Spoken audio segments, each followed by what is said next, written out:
हाँ जी, नमस्कार। Very very good morning, good evening, good afternoon, जैसे भी हैं, जहाँ भी हैं, अच्छे ही होंगे, मुझे पता है, स्वस्थ होंगे। और अब अकाउंट्स की ऑलमोस्ट क्लासेस लास्ट पे आ गई हैं। ये हमारा सेकंड लास्ट टॉपिक है, चैप्टर है जो हम करने वाले हैं।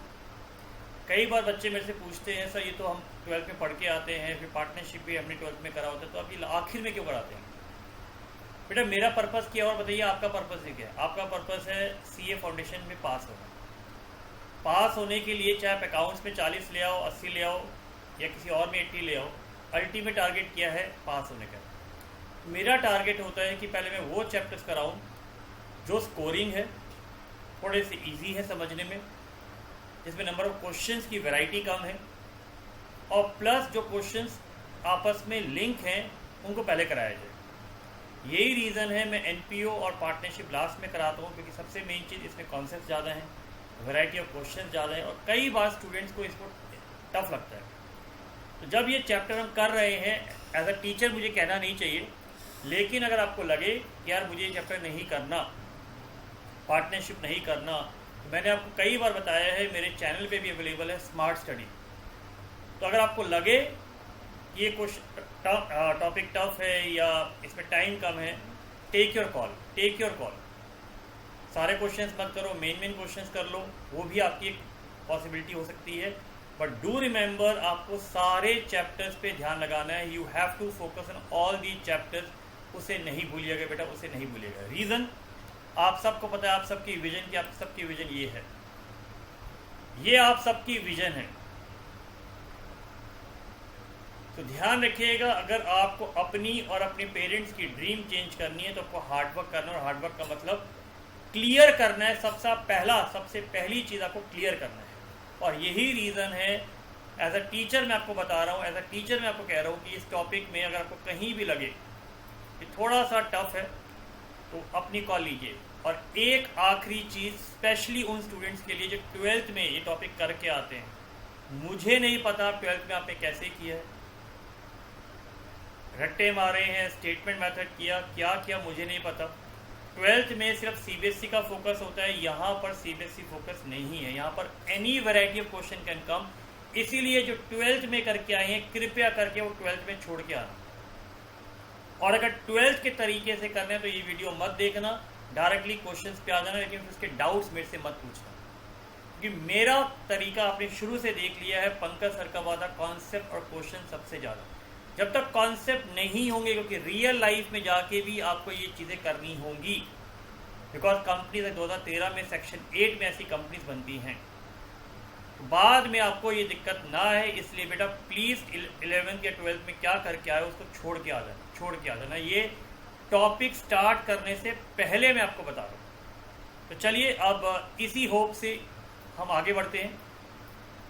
इसमें क्या क्या कॉन्सेप्ट्स हम कवर करेंगे, ये आप लिखना चाहें तो पहले लिख लें। वाई एनपीओ नॉन प्रॉफिट है या नॉट फॉर प्रॉफिट है?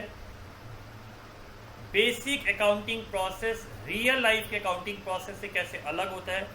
क्यों ये टॉपिक बच्चों को टफ लगता है? क्योंकि फाइनल अकाउंट्स आपने बहुत अच्छी तरह कर लिया है, इसलिए फाइनल अकाउंट्स और इसके बीच में मैंने एक चैप्टर का गैप भी दिया कि तब तक आप फाइनल अकाउंट्स अच्छी तरह रिवाइज कर लें। फिर बेसिक एंट्रीज के माध्यम से, वो कैश टू कैपिटल के माध्यम से मैं आपको बताऊंगा कि यहाँ एंट्रीज कैसे चेंज होती हैं। कैपिटल और रेवेन्यू रिसीव्स हमने पहले भी करा था, यहाँ पर भी ये चर्चा होगी, उसकी चर्चा करेंगे। फंड बेस्ड अकाउंटिंग थ्योरी में भी आ जाता है, तो फंड बेस्ड अकाउंटिंग में specific fund, non specific fund, restricted fund, unrestricted fund क्या होते हैं उसकी चर्चा करेंगे एग्जाम्पल्स के साथ। फिर कुछ टर्म्स इसमें यूज होंगी। मुझे ये मत कहना सर 12th में तो हम ये करते थे। बेटा एक काम करना, आईसीआई का मॉड्यूल जाके देख लेना, अकाउंटिंग स्टैंडर्ड्स देख लेना, उसके हिसाब से अपने को ट्रीटमेंट करनी है।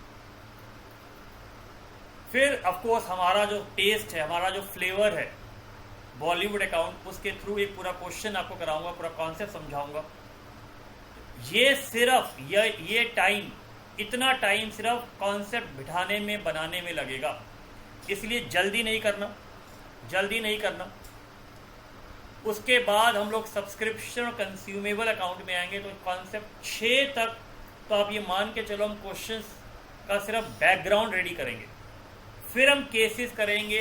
अब आप देखिए इसमें कितनी तरह के केसेस आ सकते हैं, जो शायद 11-12 में इतने केसेस नहीं थे, क्योंकि ये जो चैप्टर है बेटा पहले सीए इंटर में होता था, सीए इंटर से अब ये सीए फाउंडेशन में आया है। तो आप मान लीजिए इंटर वाले क्वेश्चन अगर यहाँ पे पूछे जा रहे हैं तो किस लेवल के क्वेश्चन वो पूछेगा आपसे।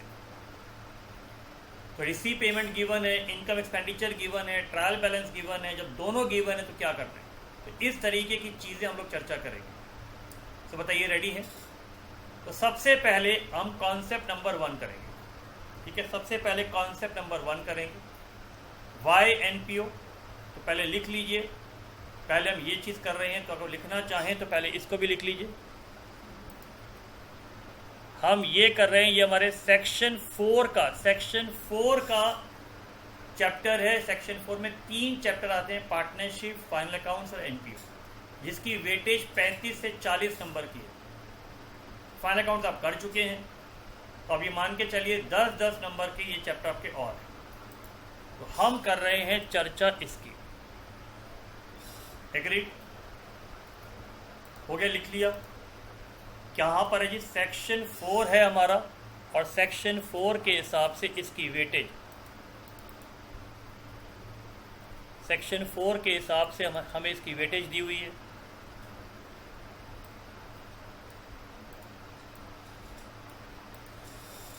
आई होप यहां तक कंफर्टेबल है। अब आइए सबसे पहले हम कॉन्सेप्ट नंबर 1 की चर्चा करते हैं। तो सबसे पहले हम चर्चा करेंगे जी कॉन्सेप्ट नंबर 1 की।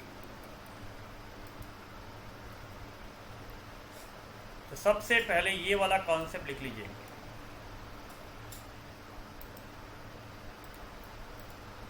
why NPO and how the basic accounting process is different from the profit organization। और आपको पता है मैंने हमेशा आपको रियल लाइफ से इसको लिंक किया है, रियल लाइफ से आपको इसको लिंक किया है, तो गारंटीड हम रियल लाइफ की चर्चा ही करेंगे इसके अंदर। तो ये मेरा सबसे पहला पार्ट हो गया बेटा, कॉन्सेप्ट नंबर 1।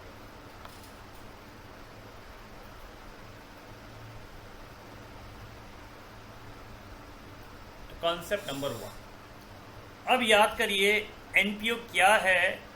और कई बार बच्चे कहते हैं सर मैं तो बहुत बड़ा सीए बनूंगा, मैं ये छोटी छोटे जो प्रॉफिट ही नहीं कमाते मैं वहाँ थोड़ी काम करूँगा। एक काम करो, एक बिग 4 है अर्नस्ट एंड यंग, E&Y, जाके पूछो। जब मैं वहाँ पर था 2008-9 की बात करूँ तो वैष्णो देवी श्राइन बोर्ड का अकाउंटिंग ऑडिटिंग उनके पास है। ऑफकोर्स अकाउंटिंग की ऑडिटिंग में एक ही चीज़ होगी। अब आप लगा लीजिए, क्या आप इतने बड़े तिरुपति बालाजी, गोल्डन टेम्पल, बेटा इतने बड़े बड़े जो हमारे टेम्पल्स हैं, मंदिर हैं, गुरुद्वारे हैं, मस्जिद हैं, क्या आप उसमें काम नहीं करोगे? क्या बिल्कुल करोगे, क्यों नहीं करोगे? इसीलिए बेटा ये मत मानिए, ये मत सोचिए कि ये चैप्टर बेकार है। देखिए मैंने क्या लिखवा है, in non profit organisation as the main objective is to serve the society. Time मिले सीए इंस्टीट्यूट का ऑब्जेक्टिव निकाल के देखना, उनका मेन ऑब्जेक्टिव स्टूडेंट को सर्व करना है। इसलिए हमने ये नहीं कहा कि ये प्रॉफिट नहीं कमाते, प्रॉफिट कमाते हैं लेकिन वो उनका मेन उद्देश्य नहीं। जैसे मंदिर में जो पंडित होता है उसका मेजर उद्देश्य है मंदिर की सेवा करना, लेकिन उसका मतलब नहीं है उसको सैलरी नहीं मिलती। अब मुझे बताइए, क्या मंदिर, मस्जिद, गुरुद्वारा, चर्च में कोई परचेज सेल होता है? नहीं होता, तो उसमें ट्रेडिंग अकाउंट बन ही नहीं सकता। कुछ बच्चे कहते हैं कि क्या इसकी बैलेंस शीट कंपनीज एक्ट के हिसाब से बनेगी? यस, अगर वो सेक्शन 8 की कंपनी है। कंपनीज एक्ट 2013 में भी कुछ कंपनियां बनती हैं जिसका मेजर काम promotion of commerce, art, science, major उद्देश्य वो है। तो शायद यहां तक आपको ये बात समझ में आ रही होगी। चलिए अब चर्चा करते हैं कुछ रियल लाइफ वीडियोस की। तो कुछ पहले रियल लाइफ वीडियो देखते हैं और फिर हम उसकी आगे चर्चा करेंगे। मैं कुछ और एग्जांपल लेता हूं पहले, चलिए वीडियो दिखाने से पहले। ये मुझे बताइए, मेरे सामने ये चैप्टर है सीए इंस्टीट्यूट का, ये क्लियर हो गया जी? ये हमारी सीए इंस्टीट्यूट का चैप्टर है,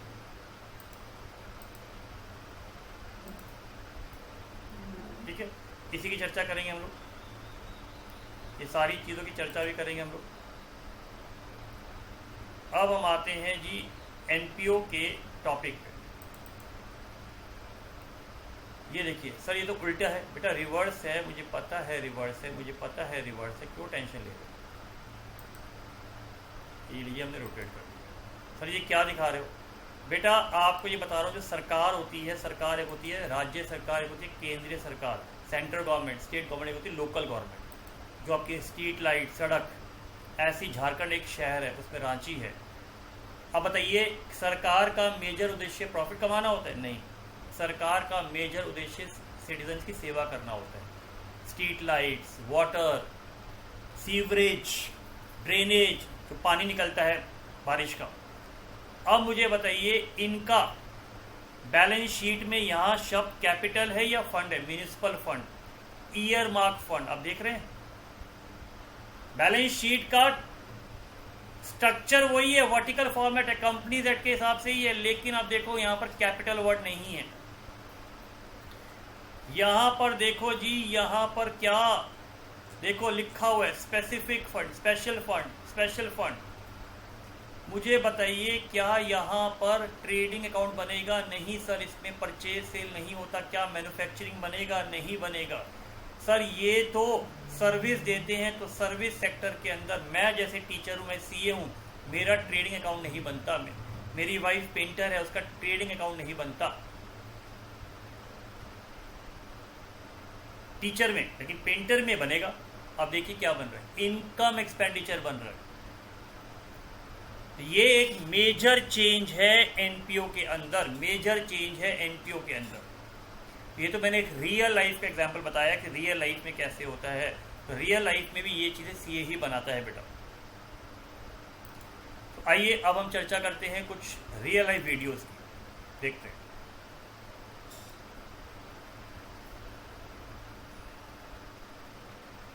Entire nation. Reliance. The welfare and well-being of your families is our responsibility. Today, I reiterate, as a chairperson of Reliance Foundation, the Foundation's commitment and resolve to take full responsibility of the education, employment, and livelihood needs of the families of our Shaheeds.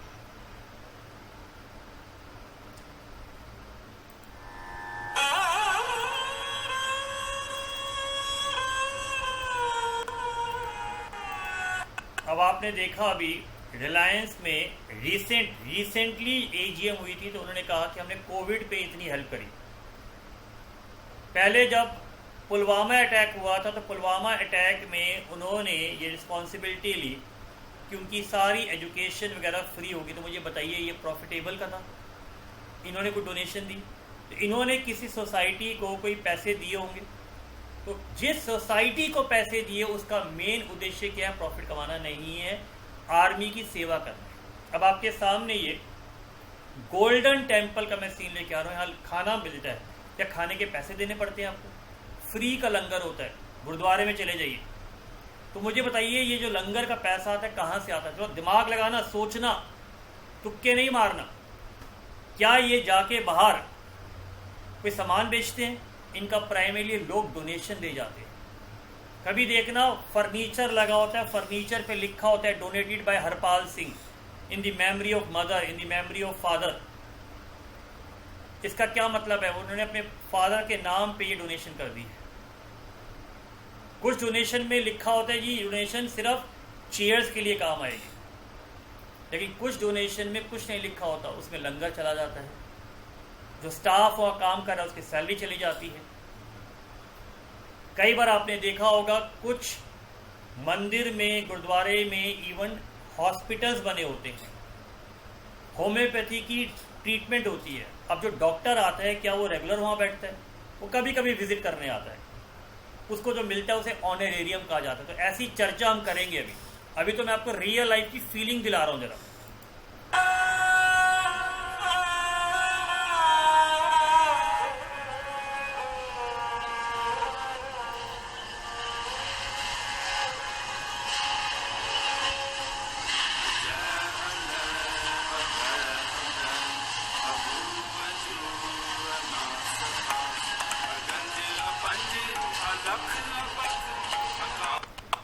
आप देख रहे हैं यहाँ पे AC लगा हुआ है, जो बर्तन दिए जा रहे हैं, ये सब क्या, ये गुरुद्वारे के एसेट्स है। कहाँ से खरीदे होंगे? लोगों ने पैसे दे दिए होंगे, उससे खरीद के लेके आए होंगे ये, या कुछ लोग बर्तन ही दे गए होंगे, कुछ लोग एसी ही दे गए होंगे।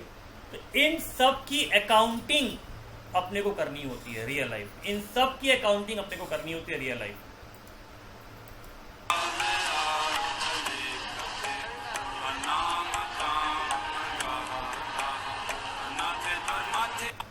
आप देख रहे हैं ऊपर पंखे लगे हुए हैं, कहाँ से आए होंगे? ये सारे एसेट्स हैं जिसको आप इक्विपमेंट्स, फर्नीचर, इलेक्ट्रिकल फिटिंग्स कह देते हो।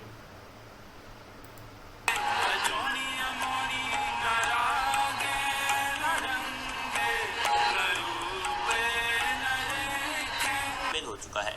यहाँ दोस्तों बॉलीवुड के अभिनेता सलमान खान ने 10 करोड़ का डोनेशन दे दिया है, जो कि अब तक का बॉलीवुड सेलेब्स में सबसे ज्यादा है। इससे पहले अक्षय कुमार ने 8 करोड़। अब मुझे बताइए, अब ये डोनेशन अगर सलमान खान ने दिया तो सलमान खान ने किसी सोसाइटी, आर्मी, वेलफेयर को दिया होगा। किस पर्पस के लिए? हो सकता है जी आर्मी के लिए अच्छी सिक्योरिटी दे दो जी, उनकी ट्रीटमेंट करा दो जी। अगर कुछ भी स्पेसिफाइड नहीं है जी, आर्मी में यूज़ कर लेना, सैलरी में, मेडिकल ट्रीटमेंट में स्पेसिफाई नहीं किया। का डोनेशन किया था, अब सलमान खान ने 10 करोड़ का कर दिया है। इनके अलावा अमिताभ बच्चन जैसे सितारे भी अब अपना डोनेशन कर चुके हैं, और भी कई सितारों ने अपनी सलमान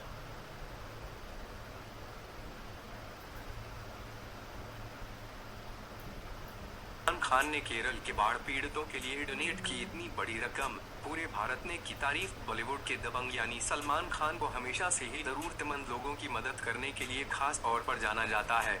जैसा कि आप लोगों को तो पता ही है कि केरल में बाढ़ के कारण अब तक करीब 400 लोगों की जान जा चुकी है। इस दुख की घड़ी में देश भर से इस राज्य के लिए कई लोगों और संगठनों ने आर्थिक मदद की है। केरल के बाढ़ पीड़ितों के लिए शाहरुख खान, रजनीकांत, जैकलीन फर्नांडिस, अल्लू अर्जुन, कमल हसन, अक्षय कुमार, नाना पाटेकर और सलमान खान जैसे कई बड़े फिल्मी सितारों ने आर्थिक मदद की है। मीडिया रिपोर्ट्स के मुताबिक सलमान खान ने बाढ़ पीड़ित लोगों के लिए 25 लाख रुपए की मदद की है।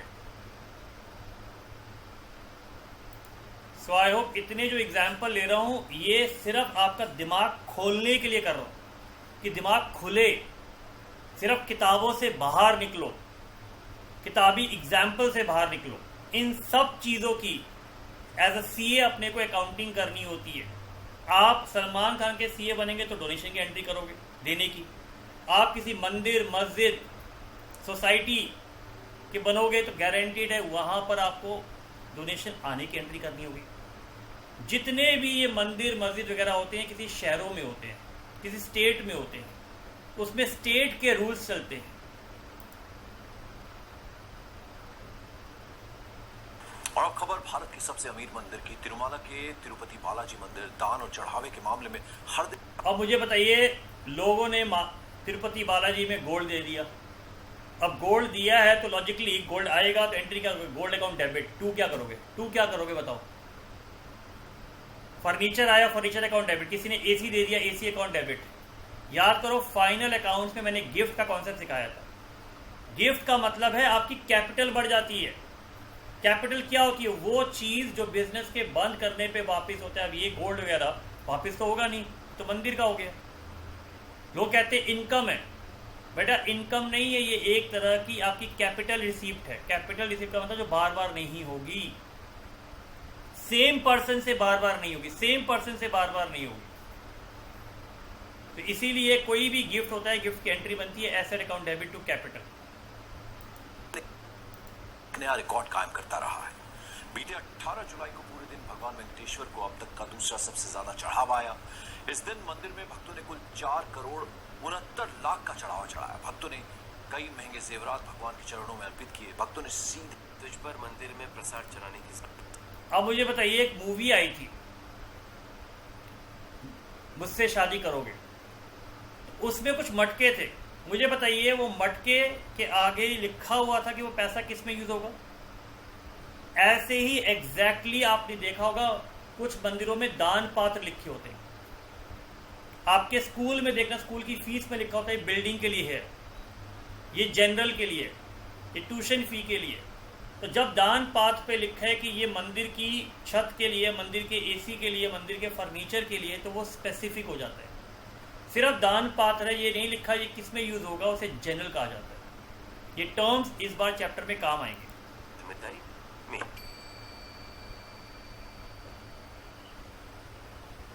देख लीजिए, दादी की आंखों का ऑपरेशन, बहन की पढ़ाई के लिए, बहन की शादी के लिए।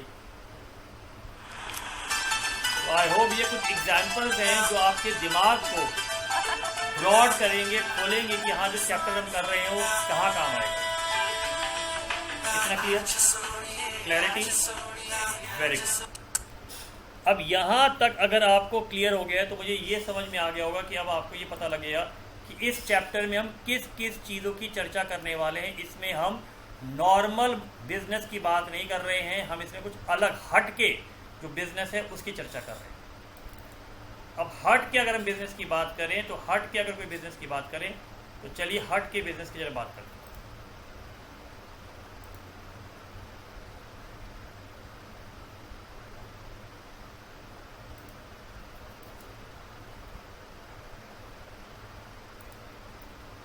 लीजिए, यही कॉन्सेप्ट कर रहे थे।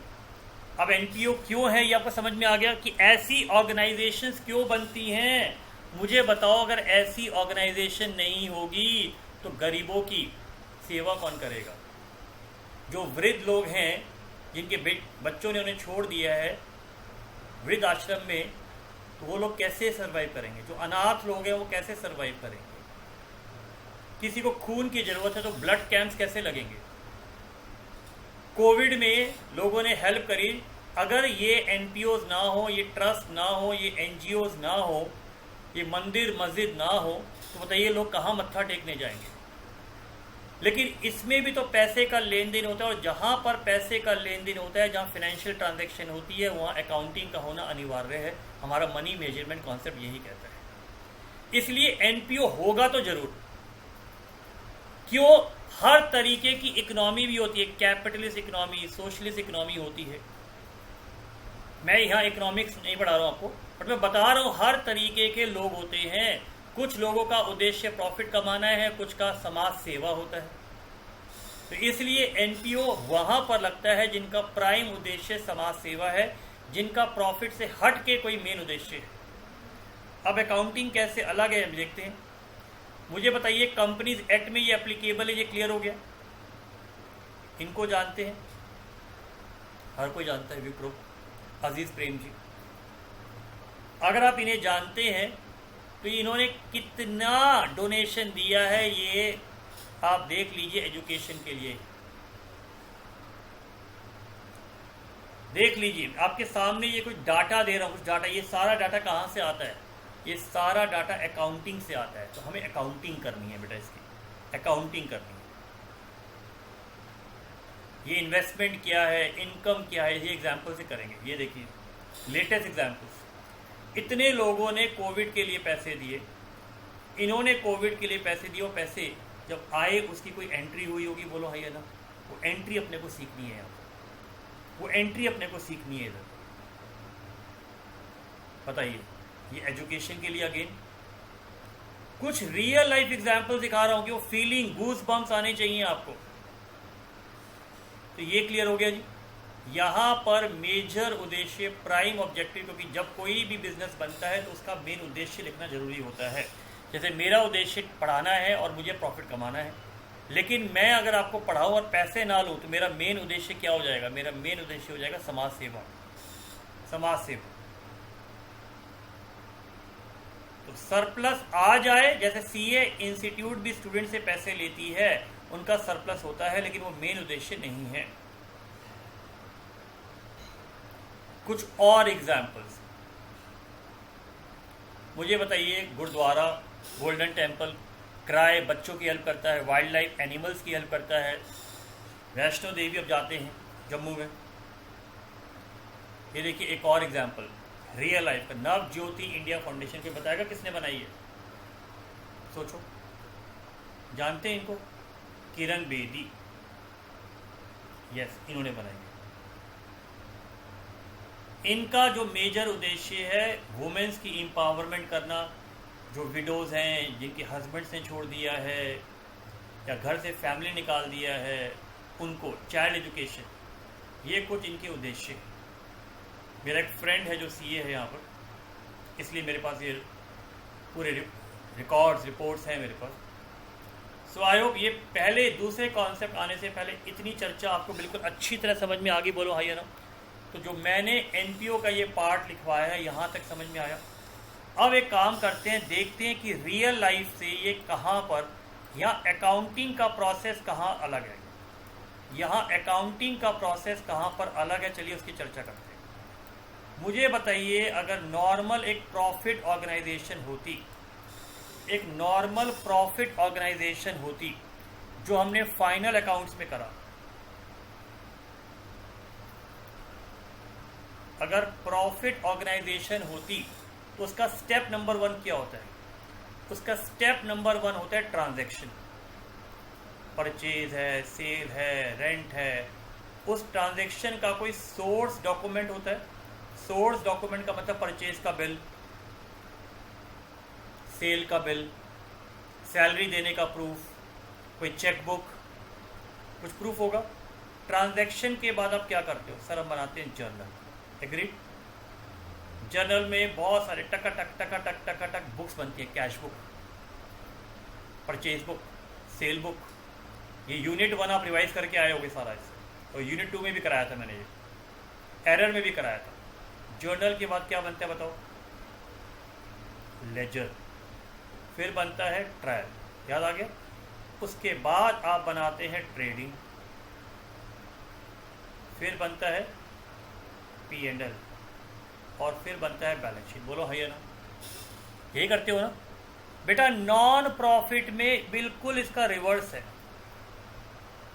अब नॉन प्रॉफिट में डोनेशन मिली तो यहाँ पर भी ट्रांजैक्शन तो होती है, यहाँ पर भी बिजली का बिल होता है, यहाँ पर भी सोर्स डॉक्यूमेंट होता है, सोर्स डॉक्यूमेंट यहाँ पर भी होता है। लेकिन यहाँ पर जर्नल में सिर्फ एक ही चीज़ बनती है, यहाँ जर्नल में सिर्फ एक ही चीज़ बनती है, कैश बुक। बताओ कैश बुक क्या होती है? सर कैश बुक में डेट लिखी होती है जब पैसा जमा किया, जब पैसा आया। सर मैंने फर्नीचर बेचा तो कैश टू फर्नीचर, मैंने सेल करी कैश टू सेल्स, डेटर से पैसा आया कैश टू डेटर्स। तो इसमें कैश हर तरीके का आता है, लेकिन कैश बुक क्या बनती है? डेट वाइज बनती है। लेकिन यहाँ पर आपसे डेट वाइज कोई नहीं पूछेगा। हम फाइनल अकाउंट्स की बात कर रहे हैं, हम फाइनल अकाउंट्स की बात कर रहे हैं, तो यहाँ डेट वाइज कोई नहीं पूछेगा। यहाँ कैश बुक की जगह शब्द यूज होता है रिसीव्ड एंड पेमेंट। तो यहाँ पर कैश बुक को बोला जाएगा रिसीव्ड एंड पेमेंट। तो यहाँ पर लेजर नहीं चाहिए। सर क्या लेजर बनते नहीं? अरे बनते हैं बेटा, हम फाइनल अकाउंट्स की बात कर रहे हैं। ट्रायल बिल्कुल बनता है, लेकिन आपको नहीं दिया जाएगा। अब वो कहेगा जी ट्रेडिंग नहीं होती, ट्रेडिंग परचेज सेल नहीं होता जी, परचेज सेल नहीं होता। तो ना ट्रेडिंग है जी, ना परचेज सेल है, ना ट्रायल बैलेंस भी मान लीजिए नहीं दिया हुआ आपको। अब वो कहेगा जी बनाइए यहाँ से डायरेक्ट। अब आपको बनाना है income expenditure and balance sheet. अब दिमाग लगाओ, इसका मतलब कहीं ना कहीं आपको डायरेक्टली रिसीव्ड पेमेंट से इनकम एक्सपेंडिचर और बैलेंस शीट बनानी आ सकती है, या रिवर्स हो सकता है। रिवर्स, यस, वो भी बताऊंगा कैसे। तो दोनों में प्रोसेस में समझ में आ रहा है। फाइनल अकाउंट इसलिए आसान होता था, बच्चे कई बार कहते हैं सर वो तो बड़ा आसान था, उसमें ट्रायल दिया होता है, तो आपको पता होता है यार अच्छा ये खर्चा था, ये डेबिट में है, ये क्रेडिट में है, ये इनकम है, आपको पता होता था। यहाँ ऐसा नहीं होगा, यहाँ नहीं दिया होगा बेटा, यहाँ नहीं दिया होगा। यहाँ अपने को यहाँ से प्रॉफिट ऑर्गेनाइजेशन और नॉन प्रॉफिट ऑर्गेनाइजेशन से निकालना है अपने को। तो बताइए क्लैरिटी यहाँ तक? इतना आई होप अपने को समझ में आ गया कि पहले में एनपीओ क्यों होता है। एनपीओ का पर्पस है नॉट फॉर प्रॉफिट, जिसका प्राइम ऑब्जेक्टिव सेवा करना है। सेकेंडरी ऑब्जेक्टिव प्रॉफिट कमाना है। एग्जाम्पल गुरुद्वारे, मंदिर, मस्जिद, red cross society, army welfare, cooperative societies, even Delhi university के कॉलेजेस जो आपके शहरों में नगर निगम है, जो शहरों की सड़कें बनाते हैं, स्ट्रीट लाइट बनाते हैं, लोकल गवर्नमेंट, सेंट्रल गवर्नमेंट, ये सब इसके पार्ट है। इसके अंदर हम रिसीव पेमेंट दिया होता है, इनकम एक्सपेंडिचर और बैलेंस शीट बनता है। P&L क्यों नहीं होता? प्रॉफिट वाला शब्द इसलिए यूज नहीं होता क्योंकि यहाँ पे मेन उद्देश्य प्रॉफिट कमाना नहीं है, इसलिए यहाँ पर इनकम एक्सपेंडिचर वाला शब्द यूज होता है। कंपनीज एक्ट में भी एप्लीकेबल है, सेक्शन 8 की कंपनी में आएगा। सो आई होप कॉन्सेप्ट नंबर 1 अच्छी तरह दिमाग में बैठ गया।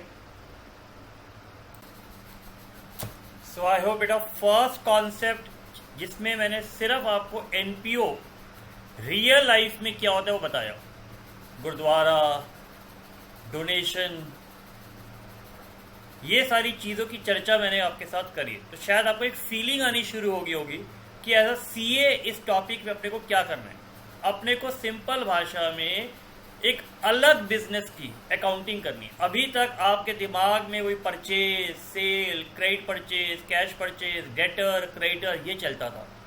बेटा ये बिजनेस ही बिल्कुल अलग तरीके का है।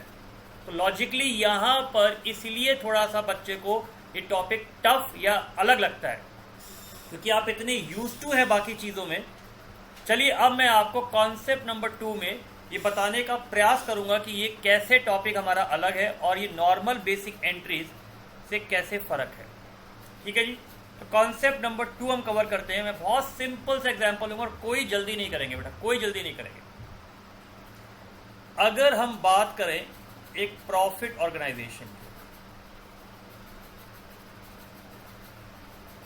ठीक है, रिलायंस, इन्फोसिस, विप्रो, TCS, मेरी कंपनी है, मेरी CA फर्म है, अगर हम सिर्फ इनकी एक बार बात करके देखते हैं, ठीक है, बहुत सिंपल से एक एग्जांपल लेते हैं और ध्यान से इसको समझना, जल्दी बिल्कुल नहीं करना बेटा, क्योंकि इस टॉपिक में हर टॉपिक में मैंने कॉन्सेप्ट में बहुत टाइम लगाया है और इसीलिए इसमें अपने को कोई जल्दी करने की आवश्यकता नहीं।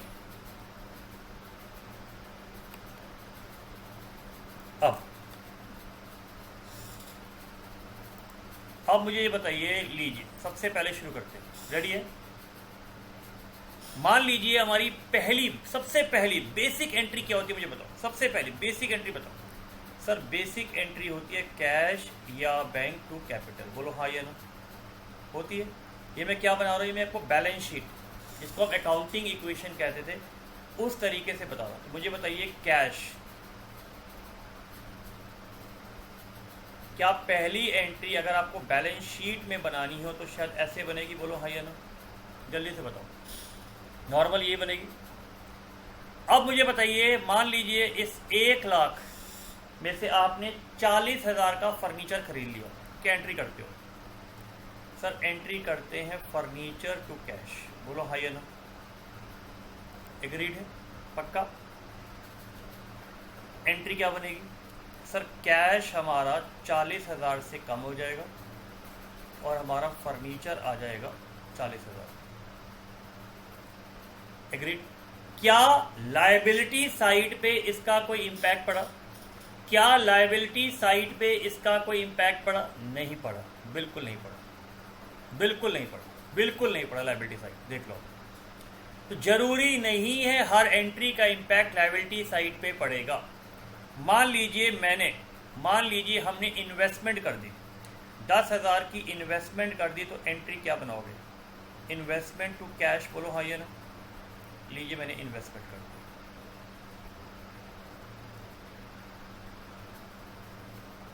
अब दोबारा बताइए, क्या इसका इम्पैक्ट कैपिटल अकाउंट पे पड़ा? बोलो हाँ या ना? नहीं पड़ा। लायबिलिटी साइड पे पड़ा? नहीं पड़ा। चलिए मैंने एक गाड़ी ले ली, लोन पे गाड़ी ले ली, तो एंट्री क्या होती है? Car account debit to loan, बोलो हाँ या ना? लीजिए 2 लाख की गाड़ी ले ली, तो यहाँ पर तभी तो आएगा जब लायबिलिटी का इम्पैक्ट होगा, बोलो हाँ या ना? कोई फर्क? कोई फर्क मुझे बताइए। ये हमने फन अकाउंट्स में करा हुआ है, बोलो हाँ या ना? अब मान लीजिए मैं आपको एक नीचे छोटी सी कुछ इन्फॉर्मेशन दे दूँ। मैं छोटी सी आपको कुछ इन्फॉर्मेशन दे दूं। ये सारे आइटम मैंने क्या लिए, ये सारे आइटम कैपिटल आइटम्स थे। कैपिटल का मतलब ये बार बार नहीं होंगे, इसकी चर्चा हमने पहले करी हुई है। कैपिटल क्या होता है, जिसमें डेप्रिसिएशन लगता है, ठीक है, जो बार बार नहीं होगा, तो डायरेक्टली बैलेंस शीट में आएगा, जिससे बिजनेस की कैपेसिटी बढ़ेगी, रेवेन्यू अर्निंग कैपेसिटी बढ़ेगी, लाइफ बढ़ेगी, एफिशिएंसी बढ़ेगी। याद आ गया? अब मान लीजिए इसी में अगर हम आगे चलें, इसी टॉपिक को मैं अब आगे लेके चलता हूँ, ठीक है। अब मुझे बताइए, अब मैं अगर डेप्रीसिएशन लगा दूँ, 10% का डेप्रीसिएशन लगा दो तो एंट्री क्या होती है? जल्दी से बताओ, जल्दी से बताओ, एंट्री क्या होगी? Depreciation account debit to car एग्री, क्या करोगे? 10% यहाँ से कम कर दोगे और अपना नीचे बना लोगे P&L अकाउंट छोटा सा। ये लो जी बात,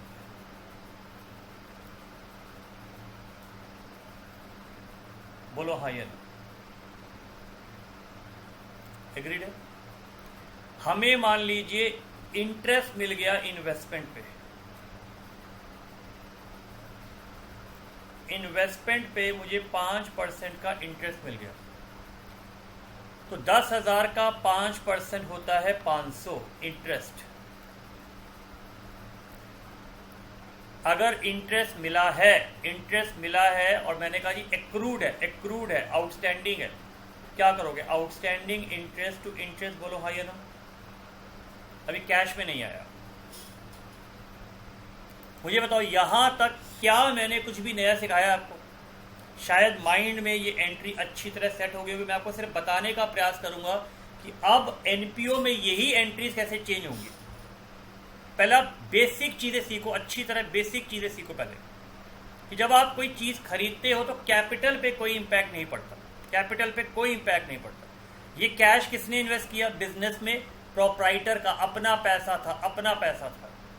अब मुझे बताइए, ये मेरे पास नेट लॉस हो गया कितने का जी? 20,500, 19,500 का मेरा लॉस हो गया, बोलो हाँ या ना? ये लॉस अल्टीमेटली कहाँ जाता है? ये लॉस अल्टीमेटली कहाँ जाएगा मुझे बताइए? ये लॉस अल्टीमेटली कहाँ जाएगा सर? ये लॉस अल्टीमेटली कैपिटल अकाउंट में चला जाएगा। एग्री करते हो? एग्री करते हो? लीजिए। और outstanding interest is a asset, outstanding interest is a asset. लो जी, चेक करना है, चेक कर लीजिएगा, बैलेंस शीट आपकी मैच कर रही होगी। 1 लाख, ये 50,000, 90, 1 लाख, 180, 280, 2,80,500।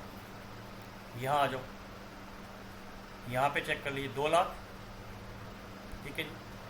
1 लाख में से माइनस करिए 80,500, ये भी 2,80,500। कर गया मैच? अब आप घर में बैठ के मुझसे ये पूछ लोगे सर हमने 11-12 में किया था, किसी टीचर ने तो ऐसे कराया नहीं, अब क्या पढ़ा रहे हो? कोई बात नहीं बेटा, बोलते रहो, आप मैं तो धीरे धीरे चलूंगा। अब मुझे बताइए, अब ध्यान से समझना, मैं इसमें चेंज करने वाला हूं, एनपीओ आने वाला है। एनपीओ, अगर ये बैलेंस शीट अब बन जाएगी एनपीओ की, पहले प्रॉफिटेबल की थी, अब मान लीजिए यही बैलेंस शीट अगर किसी एनपीओ की बन जाए तो क्या होगा मुझे बताओ? मंदिर, मस्जिद, गुरुद्वारा, कोऑपरेटिव सोसाइटी, आपके अपार्टमेंट जहाँ रह रहे हैं, जहाँ जिस अपार्टमेंट में आप रह रहे हो वहाँ पर भी पापा मम्मी महीने की मेंटेनेंस देते हैं। एक रेजिडेंट वेलफेयर एसोसिएशन RWA बनती है, उनका काम भी अपार्टमेंट की सेवा करना है। तो मुझे बताइए, वहाँ पैसा एक आदमी इन्वेस्ट करता है? नहीं, वहाँ पैसे बहुत सारे लोग इन्वेस्ट करते हैं। जब बहुत सारे लोग इन्वेस्ट करते हैं, मान लीजिए वैष्णो देवी में लोगों ने पैसे दिए कि हाँ जी इसमें माता की, वैष्णो माता की छत बनाना, मंदिर बनाना, फर्नीचर बनाना, फर्नीचर पे नाम लिख देना कि मैंने दान दिया है, लिखा होता है ना, ये दान मैंने अपने माता श्री के नाम पे करा हुआ है। जब आप बहुत सारे लोग देते हैं तो बहुत सारे लोग को मिला के होता है फंड, मटका, पूलिंग का मतलब कंट्रीब्यूशन। हम 4-5 दोस्तों ने मिलके कहा चलो जी पिकनिक चलते हैं, तो पैसा एक ने नहीं लगाया, बहुत लोगों ने लगाया। तो वहां पर शब्द कैपिटल नहीं होता, वहां पर शब्द बन जाता है कैपिटल फंड। इस कैपिटल फंड के नाम हो जाते हैं कॉर्पस फंड, इसके नाम हो जाते हैं जनरल फंड। तो फंड का मतलब जब पैसा एक आदमी ने नहीं, पहले प्रोप्राइटर ने इन्वेस्ट किया था, अब प्रोप्राइटर के अलावा बाकी लोगों ने भी इन्वेस्ट किया है। तो मुझे बताओ, पहली एंट्री सेम रहेगी, सिर्फ फर्क क्या आएगा, पहले कैश टू कैपिटल था, अब बन जाएगा कैश टू कैपिटल फंड। बस इतना सा फर्क, बस इतना सा फर्क, बस इतना सा फर्क, बस इतना सा फर्क। बताइए कोई चेंज? क्या फर्नीचर में कोई चेंज होगा एंट्री में? नहीं जी, फर्नीचर की एंट्री में कोई चेंज नहीं है जी। इन्वेस्टमेंट की एंट्री में कोई चेंज नहीं है जी। गाड़ी में भाई कोई चेंज नहीं है। आउटस्टैंडिंग इंटरेस्ट में कोई चेंज नहीं है। डेप्रिसिएशन में कोई चेंज नहीं। फिर आप कहोगे सर फर्क क्या है? कुछ भी नहीं है बेटा, बस फर्क किया यहां पर P&L की जगह हम शब्द यूज कर लेते हैं इनकम एंड एक्सपेंडिचर। हम शब्द यूज करते हैं इनकम एंड एक्सपेंडिचर, और यहां प्रॉफिट और लॉस की जगह शब्द आ जाता है डेफिशिट। तो सरप्लस या डेफिशिट, तो ये सरप्लस और डेफिशिट यहां चला जाएगा, इसको बोलेंगे डेफिशिट। तो मुझे बताइए, ये बात क्लियर हो गई है, दिमाग में सेट हो गया है कि जब पैसा आता है तो एंट्री पहले कैश टू कैपिटल थी, अब कैपिटल फंड हो गई है, कैश टू जनरल फंड हो गई है, कैश टू म्युनिसिपल फंड हो गई है, कैश टू कॉर्पस फंड हो गई है, आप बैंक भी कर सकते हो। फिर जो बैंक में पैसा है वही एसेट साइड पे प्लस माइनस होता रहता है, वही एसेट साइड पे प्लस माइनस होता रहता है। फिर आप कहोगे सर इस चैप्टर में मुश्किल क्या, पता नहीं बच्चे क्यों घबराते हैं। मैं आपको बताऊंगा बच्चे क्यों घबराते हैं। मुझे बताइए, बेसिक सी चीज आपको अच्छी तरह माइंड में सेट हो गई है? पक्का क्लैरिटी आ गई है? बिल्कुल। प्रॉफिट ऑर्गेनाइजेशन में दिक्कत क्या है? प्रॉफिट ऑर्गेनाइजेशन में चंदे नहीं होते। कभी सुना है कि रिलायंस ने चंदा लिया? कभी सुना है विप्रो ने चंदा लिया?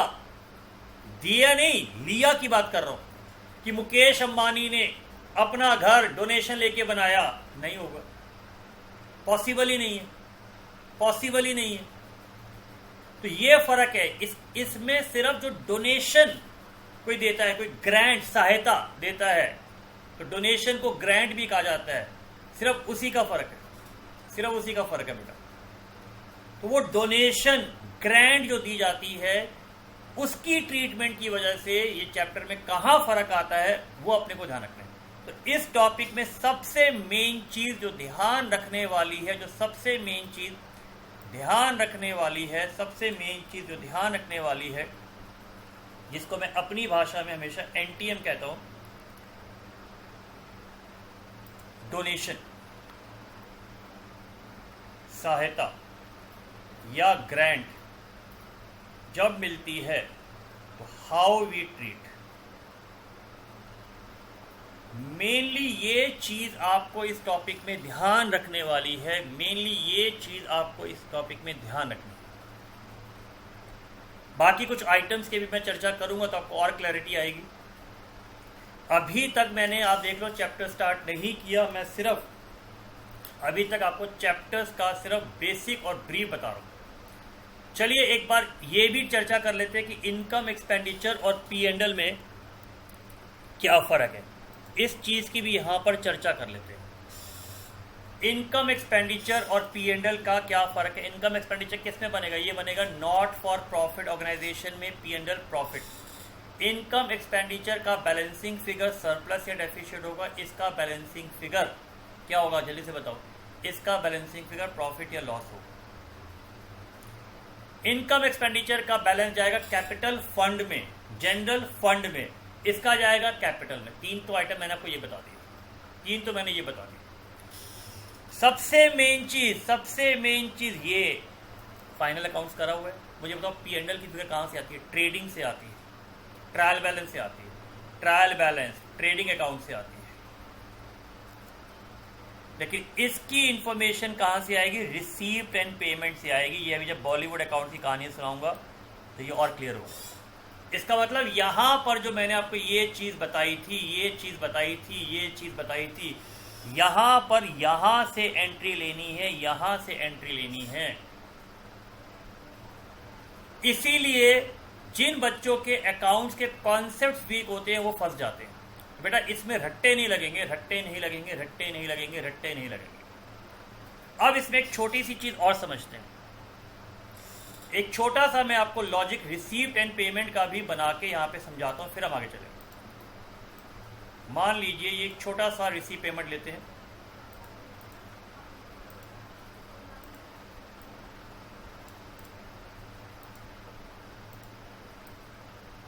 अब देखो ये क्या बनाया सर आपने? बेटा ये मैंने क्या बनाया है? ये मैंने रिसीव्ड एंड पेमेंट बनाया। सिंपल भाषा में ये मैंने कैश बुक बनाया है। कई बच्चे पूछते हैं सर इन दोनों में क्या फ़र्क है? बेटा कैश बुक में डेट कॉलम होता है, तो डेली बेसिस पे जो कैश आता है उसकी एंट्री होती है। रिसीव्ड एंड पेमेंट में टोटल समरी दी जाती है, समरी, बस ये फ़र्क है। यहाँ मैंने लीजिए इनकम एंड एक्सपेंडिचर बना दिया, यहाँ मैंने ये बैलेंस शीट बना दिया। आपके लिए मैंने थोड़ा ईजी वाला पार्ट, पहले बहुत धीरे धीरे बेसिक से चल रहा हूँ मैं, पहले ये धीरे धीरे बेसिक अच्छी तरह समझ लीजिए आप।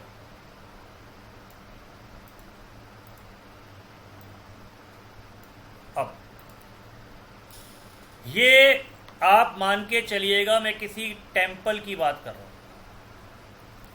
किसी टेंपल की बात कर रहा हूं। किसी ने टेंपल में डोनेशन दे दी। ये नहीं बताया डोनेशन किस चीज के लिए। ये साइड कौन सी होती है? ये डेबिट साइड होती है, ये क्रेडिट साइड होती है। यहां कैश आता है, यहां कैश जाता है। कैश बुक में ऐसे ही होता है, debit what comes in, credit what goes out.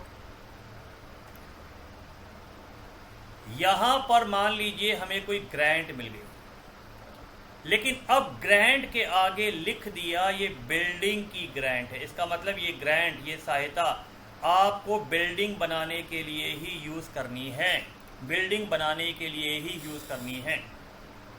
अब फंस गए।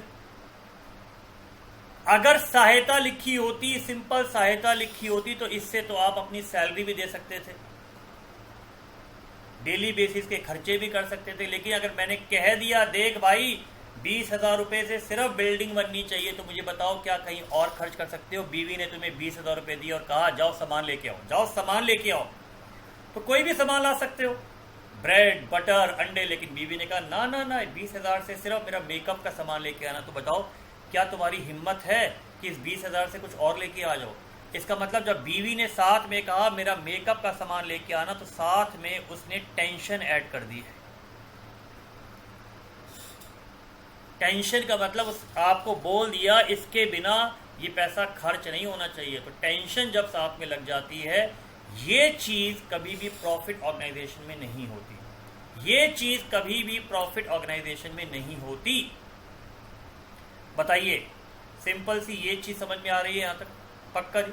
मान लीजिए हमने पहली बार बिजनेस स्टार्ट किया, ये मंदिर हमने पहली बार लिया, तो ये कोई जनरल फंड था हमारे पास 5,000 रुपए, जो मैंने कहा cash to capital fund, cash to general fund. अब मुझे बताइए, अगर मैं सिंपल सी ये बात करता हूँ और हमने यहाँ कुछ खर्चे करे, मान लीजिए टेम्पल में हमने पंडित जी रखे हुए थे, उन पंडित जी को 1,000 रुपये की सैलरी दी। टेम्पल में हमने कुछ अलमीरा दे रखी थी किराए पे, 2,000 रुपये का रेंट दे दिया जी।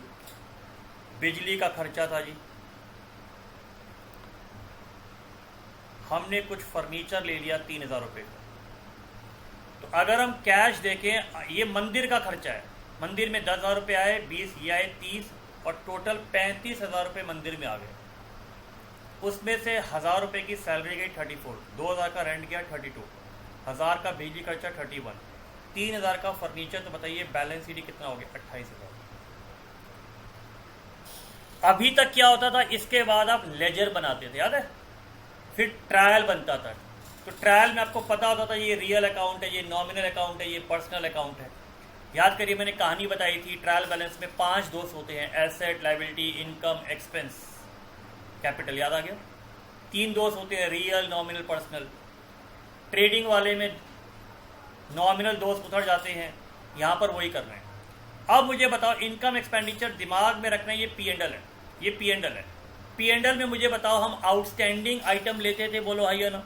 हम एडवांस आइटम लेते थे, बोलो हाई है ना? इसका मतलब इनकम एक्सपेंडिचर की ट्रीटमेंट हमेशा एक्रूअल बेसिस पे होती है। एक्रूअल का मतलब अगर हमने काम कर दिया तो चाहे सैलरी की पेमेंट हो या नहीं हो, अपने को उसकी पेमेंट लेनी है। याद आ गया यहाँ तक? बैलेंस शीट हमेशा कौन सी बनती है? एज ऑन बनती है, याद है ना? एज ऑन का मतलब क्या है? सिर्फ इस ईयर की गाड़ी नहीं आएगी, पिछले साल की गाड़ी भी इसमें आ जाएगी, ये ध्यान रखिएगा। अब मुझे बताओ, सिंपल सी चीज़ बताओ, इसमें से पहले मैं रिसीव्ड साइड पे आता हूँ। इसके अंदर से किसके आगे टेंशन लगी हुई है? किसके आगे टेंशन लगी हुई? सर इसके आगे टेंशन, जिसके आगे फंड लग गया, जिसके आगे फंड लग गया, जिसके आगे फंड लग गया, बेटा वो इनकम एक्सपेंडिचर में नहीं जाएगा, क्योंकि उसके साथ टेंशन है। टेंशन कौन सी है? आपको बिल्डिंग बनानी है, ये रीजन है। सर क्या टेंशन सिर्फ बिल्डिंग की हो सकती है? नहीं हो सकते हो, कह दी ये ग्रांट है, इस ग्रांट से आपको प्राइजेस देने हैं, मैचेस करने हैं, तो जरूरी नहीं है कि साथ में एसेट बने, जरूरी नहीं है कि साथ में एसेट बने, ये जरूरी नहीं है। अभी वो भी समझाऊंगा मैं, अभी वो भी समझाऊंगा। इसलिए मैं थर्ड कॉन्सेप्ट में आने से पहले छोटी छोटी चीजें आपके दिमाग में घुसा रहा हूं पहले। अब मुझे बताइए, पहली वाली डोनेशन के आगे कुछ नहीं लिखा, जिसके आगे कुछ नहीं लिखा होता है उसे कहते हैं जनरल डोनेशन। बहुत सारी किताबों में लिखा है छोटा अमाउंट है तो इनकम एक्सपेंडिचर में ले लो, बड़ा अमाउंट है तो बैलेंस शीट में ले लो। बेटा ये कुछ नहीं होता, बेकार का लॉजिक है। अगर उस डोनेशन के आगे कुछ चीज़ लिखी हुई है, donation for building, donation for tournament, donation for prize, grant for मंदिर, ग्रांट फॉर बिल्डिंग, तो भैया वो स्पेसिफिक है, चिंता वाला है, टेंशन वाला है, बीवी वाला एग्जाम्पल याद रखना, इसमें कोई टेंशन नहीं है। लेकिन ये कौन सी साइड है? क्रेडिट साइड, तो रिवर्स हो जाएगा। ये इनकम है, इनकम हमेशा क्रेडिट साइड पे आती है, देख लीजिए। ये भी कौन सी साइड है? लायबिलिटी। मैंने हमेशा लायबिलिटी साइड को क्रेडिट साइड ही बोला है एक तरीके का, और ये एसेट साइड है। तो बेसिकली रिसीव्ड साइड के दो पार्ट हो सकते हैं, या तो इनकम की क्रेडिट साइड पे जाएगी या बैलेंस शीट की लायबिलिटी साइड पे जाएगी। बस दो ही चीज़ें हो सकती हैं, बस दो ही चीज़ें। फंड है, फंड की एंट्री क्या आती है? Cash to capital. देख लो, चेक कर लो। तो कैपिटल तो पहली बार जो बिजनेस स्टार्ट हुआ उसको तो हमेशा बैलेंस शीट में ही लोगे बेटा। कितने की है जी? 5000 की। बिल्डिंग की ग्रांट कभी स्कूल की फीस उठा के देख लेना, उसमें भी होता है बिल्डिंग फंड लग गया इसलिए इधर आ गया। सैलरी,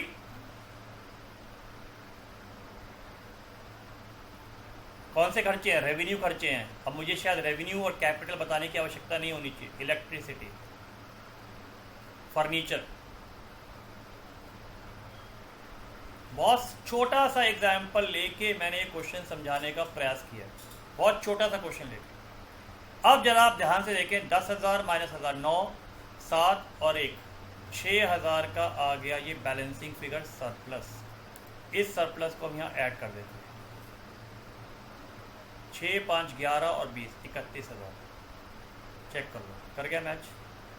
इस तरीके से आपको क्वेश्चन दिया जाएगा, आपको रिसीट पेमेंट दिया जाएगा। अब आप पूछोगे सर क्या हमेशा ऐसे हुआ? नहीं, इसलिए ये चैप्टर टफ है। इसमें कई बार वो घुमा के बैलेंस शीट दे देगा तो पीछे जाना पड़ेगा।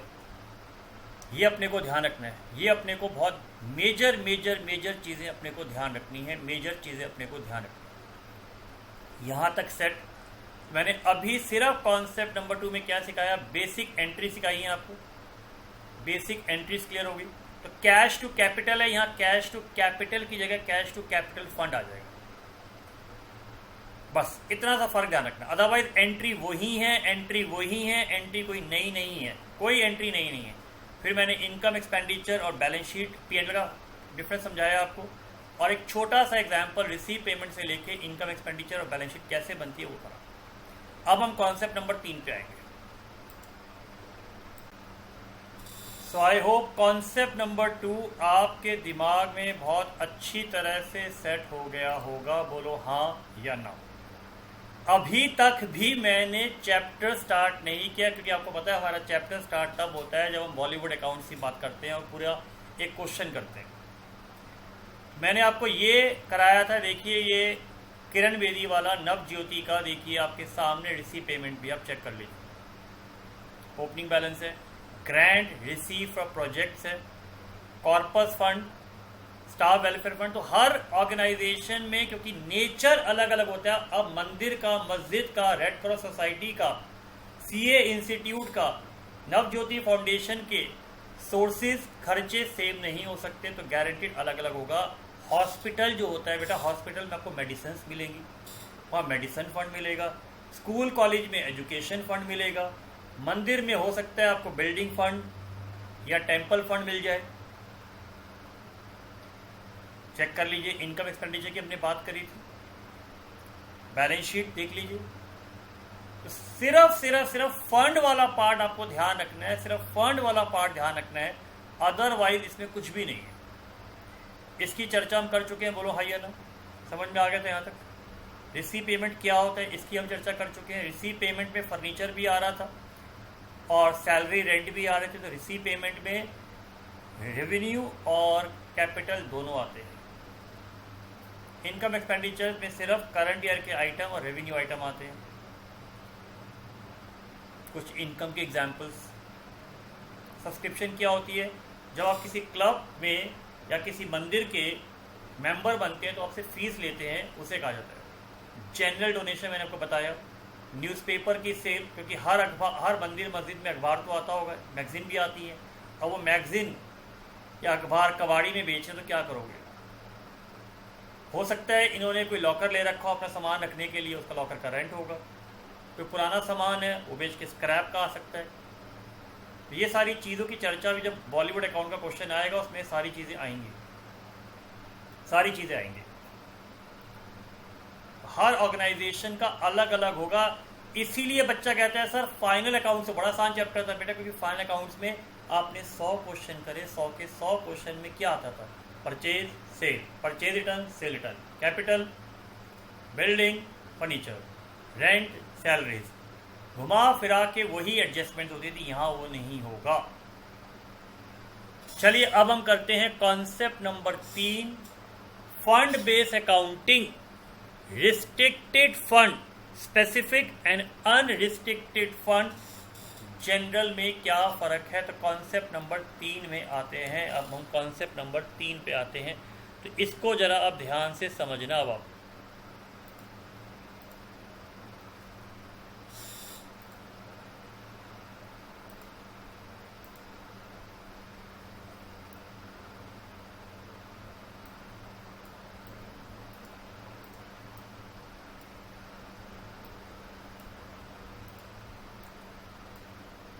Concept number 3, concept number 3, concept number 3, concept number 3।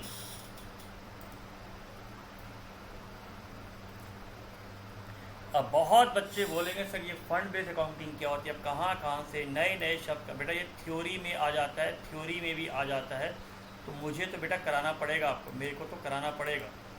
Yes, ये पार्ट फंड बेस्ड अकाउंटिंग आपको थ्योरी में भी आ सकती है। अब मैं आपको बताता हूं इसमें क्या फ़र्क है, ठीक है? ध्यान से समझना। मैं 3 एग्जाम्पल लेता हूं, फर्स्ट, सेकेंड, थर्ड। हमें डोनेशन मिली, हम कौन है? हम मंदिर हैं, आप इसको ग्रांट कह दीजिए। 3 केस ले रहा हूं।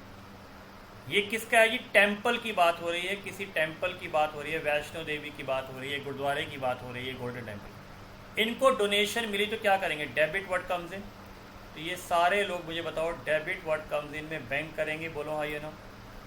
और मुझे बताओ ये बैंक की फिगर कहाँ से मिलेगी? सर ये बैंक की फिगर पक्का रिसीप्ट एंड पेमेंट में आ रही होगी, ये पक्का रिसीप्ट एंड पेमेंट में आ रही होगी, बोलो हाँ या ना।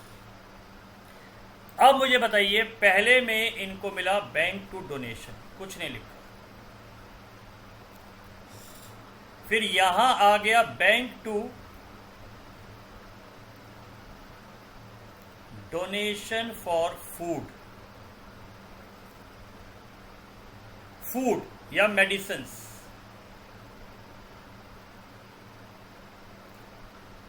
कि मंदिर में एक छोटी सी डिस्पेंसरी बनी हुई थी, तो वहाँ जो आते थे उनको फ्री में मेडिसिन दी जाती थी। होता है कई बार आप मंदिर, मस्जिद, गुरुद्वारे में चले जाइए, कुछ मंदिर वगैरह में होम्योपैथी का डॉक्टर बैठता है, फ्री मेडिसिन मिलती हैं वहाँ पर, चैरिटेबल कहते हैं उसको हम लोग। यहाँ इन्होंने कहा जी मंदिर की दीवार टूट रही है, मंदिर की दीवार टूट रही है, मंदिर में चेयर्स कम हो रही है, तो इन्होंने कहा डोनेशन फॉर बिल्डिंग। अब मुझे बताओ किसमें आपकी ऐश है? ऐश का मतलब किसमें टेंशन नहीं है? ये वाइफ वाला एग्जाम्पल हो गया। वाइफ ने कहा जी लो पकड़ो 20,000 रुपये जाके खर्च करो, लेकिन वाइफ ने कहा नहीं जी मेडिसिन लेके आना, नहीं जी इससे मेरा मेकअप का सामान लेके आना, तो टेंशन। ये वाला विदाउट टेंशन।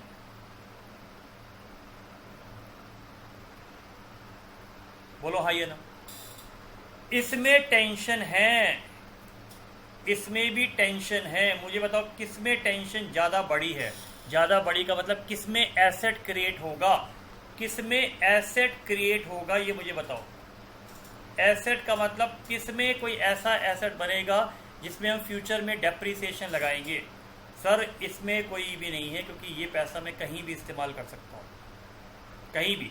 हाँ फ्यूचर में इस पैसे से अगर मैंने कोई एसेट खरीदा तो अलग बात है, लेकिन वो जरूरी नहीं था। सर इसमें भी एसेट क्रिएट नहीं होगा, लेकिन सर इसमें एसेट क्रिएट होगा, तो यहां पर हम क्रिएट कर देते हैं बिल्डिंग फंड।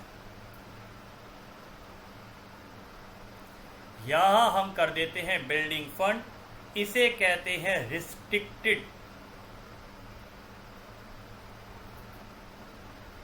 कैपिटल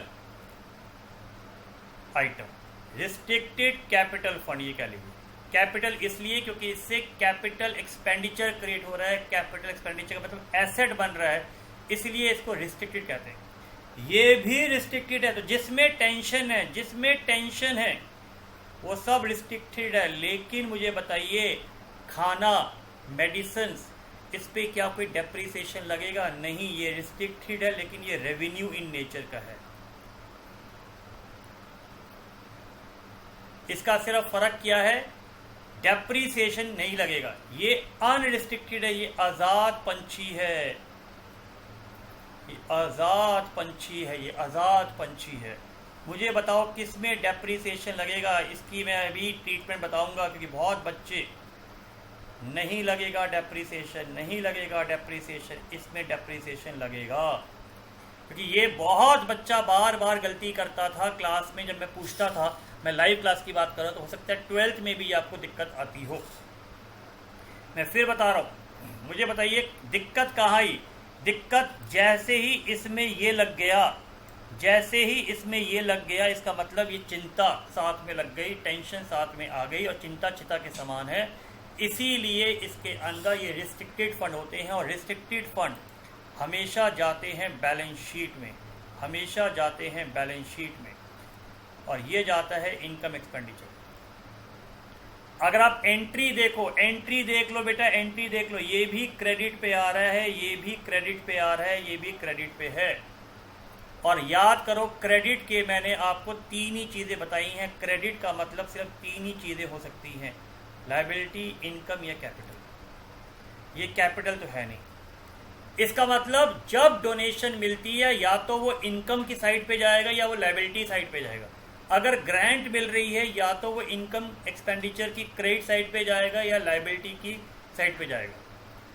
तो एंट्री के हिसाब से चलना है, रट्टे नहीं मारना। तो अगर कोई भी डोनेशन, कोई भी ग्रांट मिली है जो रिसीव्ड साइड पे आ रही है, या तो वो इनकम में जाएगी या वो बैलेंस शीट की लायबिलिटी में जाएगी। कैसे पता चलेगा? अगर वो उसके साथ कोई टेंशन नहीं है, कोई स्पेसिफिक चीज़ें नहीं है, कोई ऑब्लिगेशन नहीं है, कोई मजबूरी नहीं है, कोई बंदिश नहीं है, तो वो फ्री है, तो वो इनकम एक्सपेंडिचर में जाएगी। ये रूल है, अकाउंटिंग का रूल है, ये शायद क्लियर हो जाना चाहिए आपको बच्चे। इसीलिए मैं टॉपिक स्टार्ट करने से पहले इतने एग्जाम्पल ले रहा हूँ, इसलिए मैं इतने एग्जाम्पल ले रहा हूँ।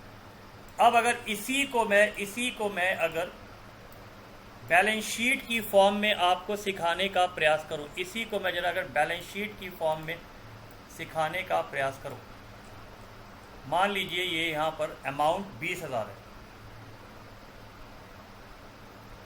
ये जी 60,000 था, मान लीजिए ये 2 लाख। अब मुझे बताइए टोटल कितने मिले, 280 मिले। तो अगर मुझे इसी की बैलेंस शीट बनानी है तो मैं क्या करूंगा, बैंक 2,80,000। एग्रीड, पक्का जी। पहली एंट्री क्या थी, bank to donation, bank to donation.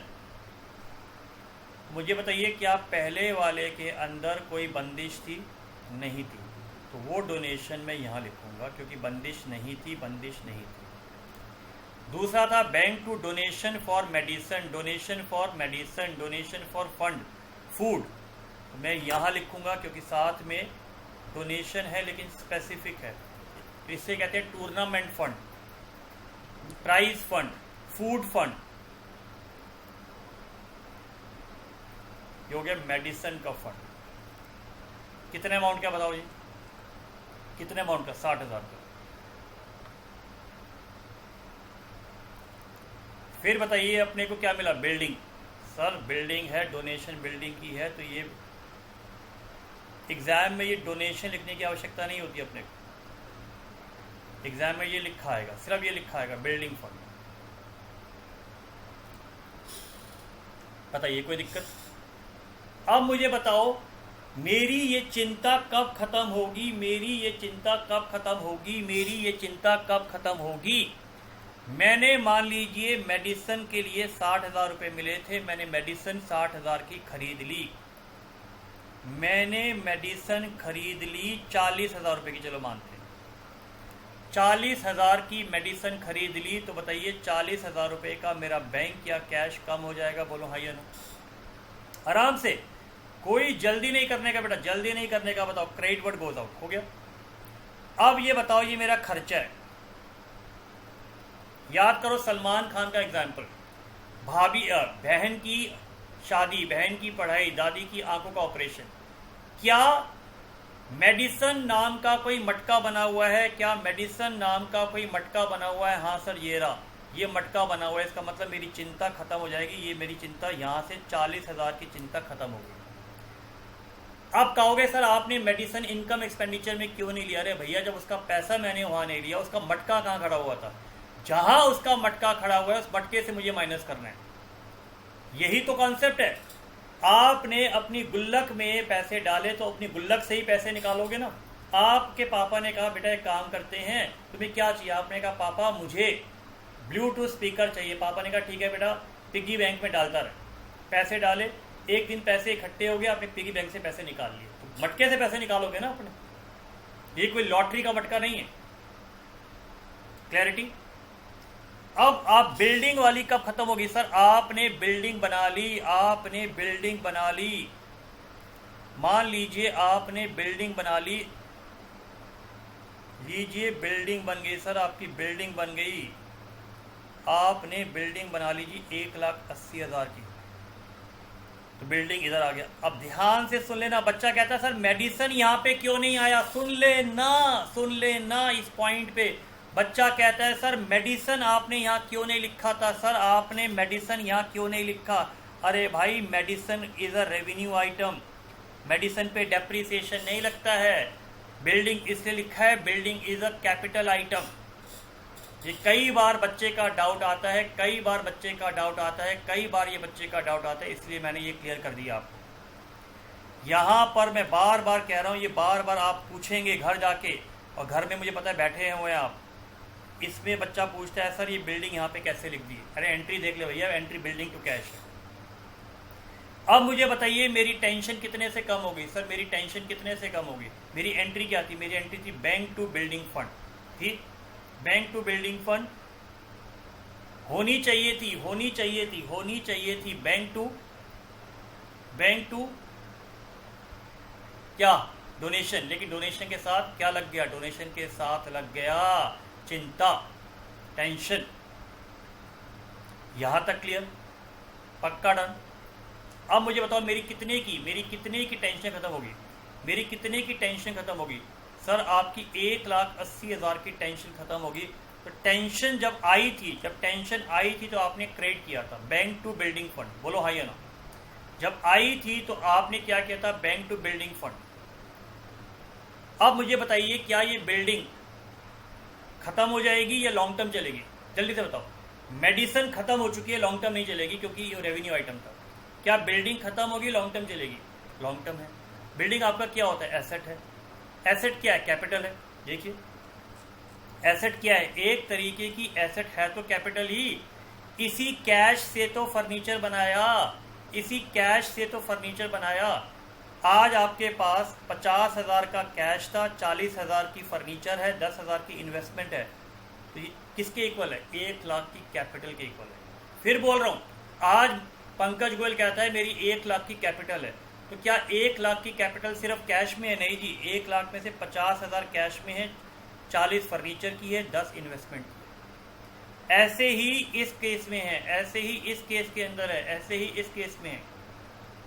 मेरी 1,80,000 की बिल्डिंग बन गई तो मेरी एंट्री बनेगी जनरल फंड। बिल्डिंग फंड खत्म, मेरी टेंशन खत्म, टू जनरल फंड। कितने की जी? 1,80,000। तो मैं ये 1,80,000 यहाँ से घटा के मैं कर देता हूँ जनरल फंड 1,80 का। फिर बोल रहा हूँ, बच्चा कहेगा सर मेडिसिन में ऐसा क्यों नहीं किया? फिर बोल रहा हूँ, बच्चा कहेगा सर मेडिसिन में ऐसा क्यों नहीं किया? बेटा मेडिसिन में इसलिए नहीं किया, मेडिसिन के आपका कोई एसेट क्रिएट नहीं हुआ था। मेडिसिन, प्राइज, टूर्नामेंट, ये आपके रेवेन्यू खर्चे हैं। एक बार खर्चा किया खत्म हो जाएगा, इसका कोई फ्यूचर का बेनिफिट नहीं मिलेगा। लेकिन इस 1,80 से आपको 1,80 की बिल्डिंग मिल रही है। समझ में आया? इनकम एक्सपेंडिचर कितना था? ये सरप्लस 20,000। ये सरप्लस कहाँ जाता? जल्दी से बताओ। ये सरप्लस जल्दी से बताओ कहाँ जाएगा? सर सरप्लस प्रॉफिट हमेशा जाता है कैपिटल अकाउंट में, हमेशा कैपिटल अकाउंट में जाएगा सर। तो ये कैपिटल अकाउंट में आपका ऐड हो गया।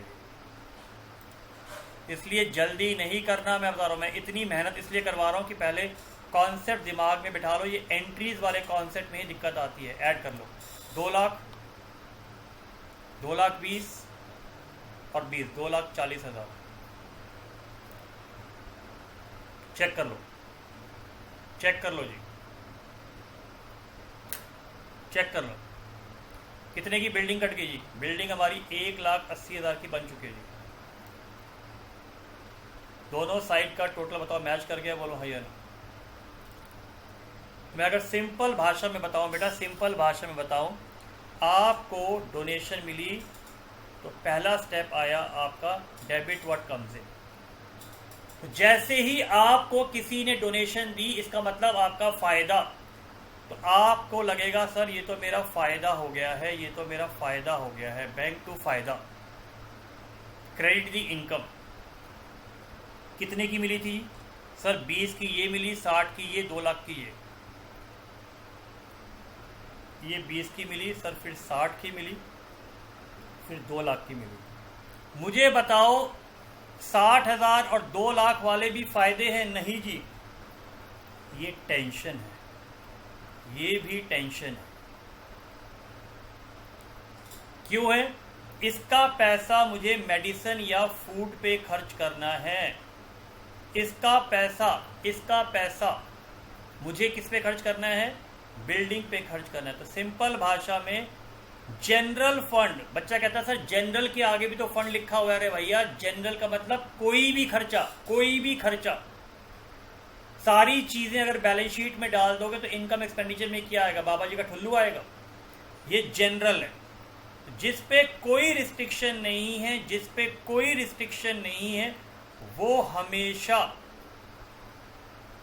हमेशा जाएगा इनकम एक्सपेंडिचर में। जिसमें रिस्ट्रिक्शन है वो हमेशा जाएगा बैलेंस शीट। तो सिंपल भाषा में मैं दोबारा एक और बता रहा हूं। अपने पास 3 तरीके के मटके होते हैं। फंड बेस अकाउंटिंग का मतलब अपने पास 3 तरीके के मटके होते हैं। फंड बेस अकाउंटिंग का मतलब अपने पास 3 तरीके के मटके होते हैं। एक होता है जनरल फंड, जिसमें कोई रिस्ट्रिक्शन नहीं है, जिसको मैंने कहा अनरिस्ट्रिक्टेड। एक होता है specific fund, specific fund revenue वाला, फूड, प्राइस, मेडिसिन, टूर्नामेंट, इससे कोई भी एसेट क्रिएट नहीं होता। तो ये स्पेसिफिक तो है, रिस्ट्रिक्टेड तो है, लेकिन ये रेवेन्यू नेचर का है। तो fund based accounting means when you divide your funds, fund का मतलब पैसा, when you divide your fund, divide your amount into restricted fund, into unrestricted fund. Restricted में revenue item and the capital item. Specific fund, लेकिन ये है capital. दादी की आंखों का ऑपरेशन, स्पेसिफिक लेकिन रेवेन्यू। बहन की पढ़ाई, स्पेसिफिक लेकिन रेवेन्यू। बहन की शादी, स्पेसिफिक लेकिन रेवेन्यू। बहन के लिए बिल्डिंग, बहन के लिए गाड़ी, स्पेसिफिक लेकिन कैपिटल। तो किस चीज के लिए है वो आपको ध्यान रखना पड़ेगा, बिल्डिंग। तो इसे कहते हैं बेटा फंड बेस्ड अकाउंटिंग, इसे कहा जाता है fund based accounting, capital item. तो ये जाता है बेटा इनकम एक्सपेंडिचर में, ये जाता है बैलेंस शीट में, ये जाता है बैलेंस शीट। फर्क क्या है? फर्क क्या है? ये डायरेक्टली यूज करने के बाद, सुन लेना, ये डायरेक्टली यूज करने के बाद फंड में से माइनस होता है, ये माइनस करके यहां पर ऐड भी होता है, ये नहीं भूलना, क्योंकि एसेट क्रिएट हुआ है, क्योंकि एसेट क्रिएट हुआ है, ये मैं 10 बार बता रहा हूं। जब ये क्वेश्चन कराऊंगा तो ये क्वेरी आएगी, सर आपने मेडिसिन वाला, फूड वाला, प्राइज वाला, टूर्नामेंट वाला माइनस तो कर दिया, लेकिन जनरल फंड में ऐड नहीं किया। अरे भाई, अरे भाई, अरे भाई, उसका एसेट क्रिएट नहीं हुआ था। सर आपने बिल्डिंग वाला, फर्नीचर वाला माइनस भी कर दिया और फंड में ऐड भी कर दिया, क्योंकि भाई उसकी बिल्डिंग भी बनी है, उसका फर्नीचर भी बना है। एंट्री समझ ले, एंट्री समझ। अभी क्वेश्चन भी कराऊंगा इसके। सो आई होप ये चीज़ बिल्कुल अच्छी तरह समझ में आ जानी चाहिए। तो अगर मुझे यहाँ पर सिंपल भाषा में बताना हो, fund based accounting means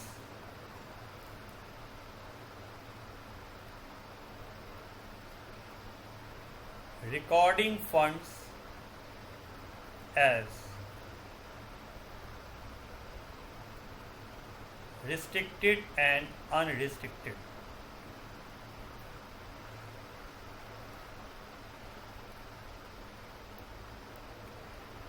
Second,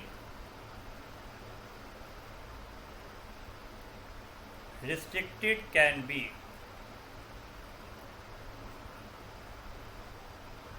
revenue or capital in nature.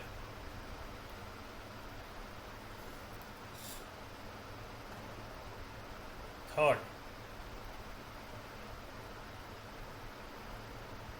unrestricted is always revenue in nature and goes to income and expenditure account. ये कुछ पॉइंट्स हैं जो हमेशा याद रखिएगा, जो हमेशा याद रखिएगा, हमेशा याद रखिएगा, काम आएगा जब। क्लैरिटी? पक्का? कुछ एग्जाम्पल कराऊं पहले इसके? चलिए, इसके 2-3 मैं आपको एग्जाम्पल कराता हूं पहले। सर बुक में कहाँ है बेटा? बुक में नहीं है, मैंने आपके लिए कुछ स्पेसिफिक एग्जाम्पल बनाए हैं समझाने के लिए। आपको समझाने के लिए मैंने कुछ स्पेसिफिक एग्जाम्पल बनाए हैं, देखिए पहले। और ये देखते ही आपको कुछ रियल लाइफ से लिंक समझ में आएगा। बताइए example number 1, Jeevan Jyoti charitable hospital received a grant of 5 lakh. अगर सिर्फ मैं ये लाइन पढ़ता तो आप कहते वाह बल्ले बल्ले, बैंक अकाउंट डेबिट तो फायदा ही फायदा, फायदा ही फायदा। लेकिन साथ में क्या कर दिया? For purchase of ambulance and oxygen cylinder. मुझे बताओ अब ये फायदा या टेंशन? सर चिता। 2 लाख फर्नीचर, सर ये भी चिंता। रिस्ट्रिक्टेड फंड, रिस्ट्रिक्टेड फंड किसकी? Capital item. सर इससे एसेट क्रिएट होगा, तो जब हम खर्चा करेंगे तो हम बिल्डिंग फंड से भी माइनस करेंगे, फर्नीचर फंड से भी माइनस करेंगे और जनरल फंड में भी ट्रांसफर करेंगे, ये ध्यान रखना।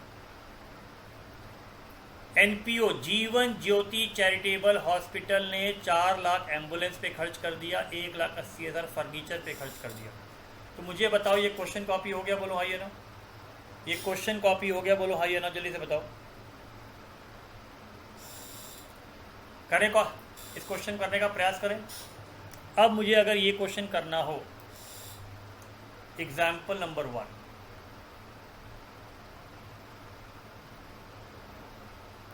लीजिए ये एग्जाम्पल मैं यहाँ पर कॉपी भी कर देता हूँ आपके लिए आसानी होगी। लीजिए, अब मुझे बताइए, अगर मुझे इसको एंट्री बनानी हो, एंट्री क्या बनेगी, जल्दी से बताओ। सबसे पहले स्टेप, पैसा आया, डेबिट व्हाट कम्स इन, फायदा या चिंता, सर चिंता आई, ग्रांट किसके लिए, एम्बुलेंस के लिए, सर ग्रांट आई फर्नीचर के लिए। कितनी बताओ जल्दी से बताओ। Sir 5 lakh, being grant receive for ambulance and furniture.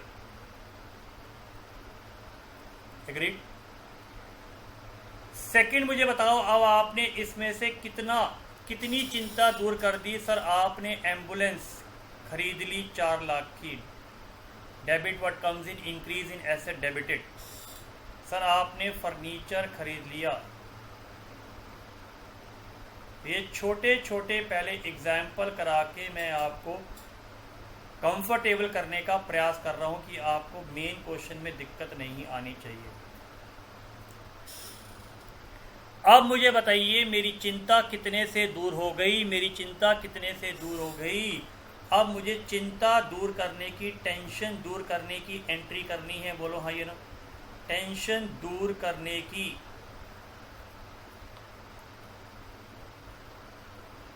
Entry, tension दूर करने की। 5 लाख की टेंशन थी, बीवी ने कहा 5 लाख का सामान लेके आओ, इसमें मैं 4 लाख का सामान ले आया। बीवी ने कहा 2 लाख का सामान लेके आओ, मैं 1,80,000 का सामान ले आया। तो जब टेंशन आई थी तो हमने क्रेडिट किया था, बोलो हाँ या नो। अब टेंशन खत्म हो गई है तो टेंशन को डेबिट कर दो। इसका मतलब basically ambulance fund,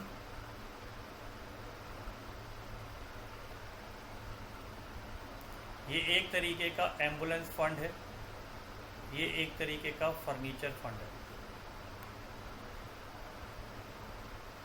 furniture fund बताओ ये कहाँ जाएगा। सर ये अब आपका एसेट बन जाएगा, क्योंकि ये एम्बुलेंस आप लॉन्ग टर्म यूज़ करोगे, ये फर्नीचर आप लॉन्ग टर्म यूज़ करोगे, तो सर ये आपका कैपिटल फंड हो जाएगा, जनरल फंड हो जाएगा, कॉर्पस फंड हो जाएगा। सर आप कितने का जी,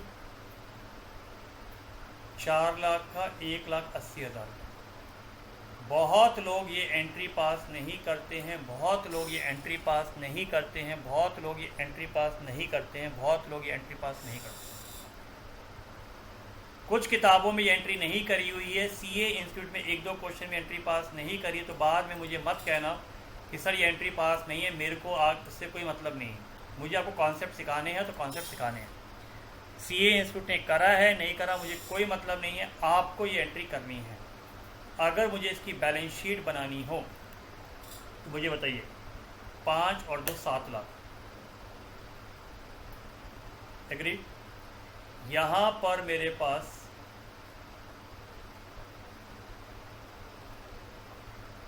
एम्बुलेंस फंड आया 5 लाख का,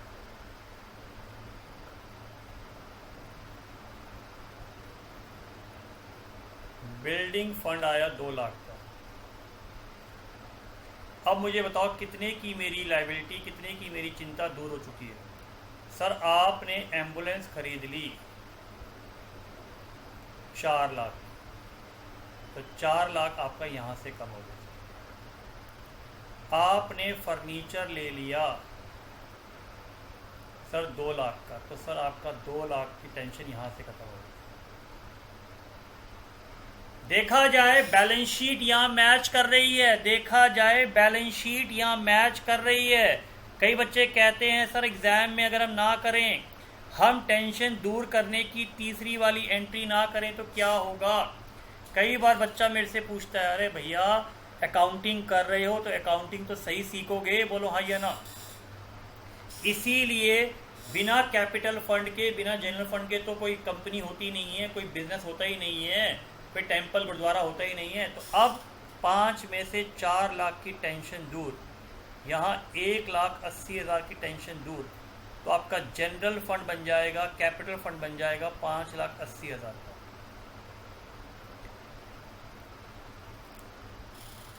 सो आई होप ये बात दिमाग में सेट हो गई है। हमेशा अगर एसेट बन रहा है तो आपको फंड में से हटा के जनरल फंड में डालना है।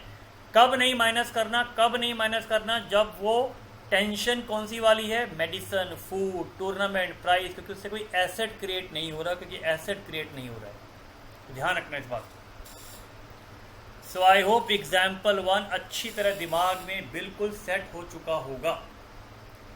अब आइए इसी टाइप का मैं एक एग्जाम्पल नंबर 2 भी कराने का आपको प्रयास करूंगा। ये फोटो देखते ही आपको याद आ रहा होगा, बताइए। ये बड़ी कॉमन फोटो फिर चली थी न्यूज़ पे। Children home receive grant for 1 lakh for purchase of food and medicine for Covid patient. 1 lakh मिले फूड और मेडिसिन के लिए। मुझे बताइए क्या अब चिंता है या नहीं है? बिल्कुल है। लेकिन क्या चिंता कोई एसेट वाली है? नहीं सर, फूड तो फूड बनेगा, खत्म, फ्यूचर में थोड़ी दोबारा यूज होगा। लेकिन अगर मुझे बताओ लास्ट में किसी एक पेशेंट का खाना कम पड़ गया, तो क्या आप उसे छोड़ दोगे? कहोगे भैया वापस चला जाओ, सलमान खान ने सिर्फ 1 लाख रुपए दिए थे, 1 लाख का ही खाना बनाऊंगा मैं। अरे भाई कुछ पैसे तुम अपनी जेब से भी खर्च कर दोगे। कोई टेम्पल, गुरुद्वारा, मंदिर, मस्जिद, हॉस्पिटल अगर कोई शॉर्टेज पड़ती है तो उनके पास जो अपने पैसे पड़े होते हैं उसमें से खर्च कर देते हैं। तो कभी भी जब आप खर्चा ज़्यादा करते हो तो वो 5,000 रुपये एक्स्ट्रा खर्चा क्या मतलब है? वो पैसा कहाँ से खर्च कराओगे बताओ जरा। 1,05,000 रुपये खर्च किए, मिले 1 लाख थे, तो 5,000 रुपये आपने अपनी सेविंग में से खर्च करोगे? बोलो हाँ या ना। मेरी बीवी ने कहा जी ये 1 लाख रुपये है, हैं और जाओ 1 लाख रुपये का मेरा मेकअप का सामान लेके आओ। मेकअप का सामान 1,02,000 का है, तो मैं क्या बीवी को जाके बोलूँ नहीं जी मैं आपका सामान लेके नहीं आया क्योंकि 1,02,000 का था, आपने सिर्फ 1 लाख दिए, तो मैं क्या करूँगा? 2,000 रुपये अपनी जेब से डाल दूंगा। बोलो हाँ या ना। एग्जैक्टली, मैं 2,000 रुपये अपनी जेब से डाल दूंगा। इसका मतलब जब कोई एनपीओ के पास पैसे शॉर्ट पड़ जाते हैं तो वो कुछ पैसे अपनी जेब से डाल देते हैं, कुछ पैसे अपनी जेब से डाल देते हैं। इसका मतलब अपनी सेविंग से डाल देते हैं। सेविंग का मतलब उस पैसे से, उस डोनेशन से, उस ग्रांट से जो स्पेसिफिक नहीं थी। एक जनरल डोनेशन भी होती है, बोलो हाँ या नो। जनरल का मतलब जो किसी भी पर्पस के लिए इस्तेमाल कर लो। तो जब शॉर्टेज होता है तो हम जनरल डोनेशन से इसको मीट करते हैं। जनरल डोनेशन कहाँ आती है? बैलेंस शीट में, इनकम एक्सपेंडिचर में। इसको ध्यान रखें।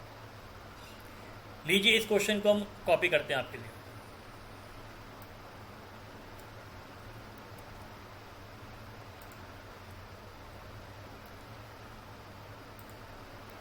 एग्जाम्पल नंबर 2,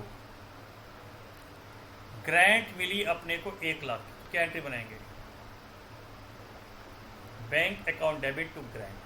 सिंपल ग्रांट होती तो फायदा होता, नहीं सर ये साथ में फूड भी लग गया और मेडिसिन भी लग गया। इसका मतलब ये रिस्ट्रिक्टेड फंड तो है, लेकिन ये रेवेन्यू नेचर वाला है, इससे कोई एसेट नहीं बनेगा सर, एसेट नहीं बनेगा।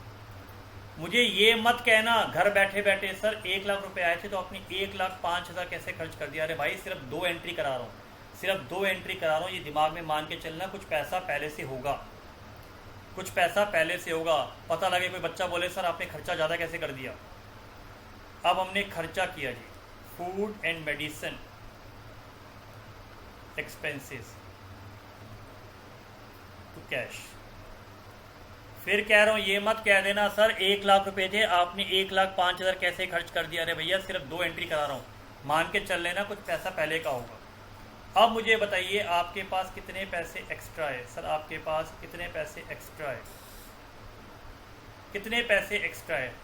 सर हमारे पास 5,000 रुपये एक्स्ट्रा है, तो ये 5,000 रुपये हम यहाँ चार्ज कर देते हैं।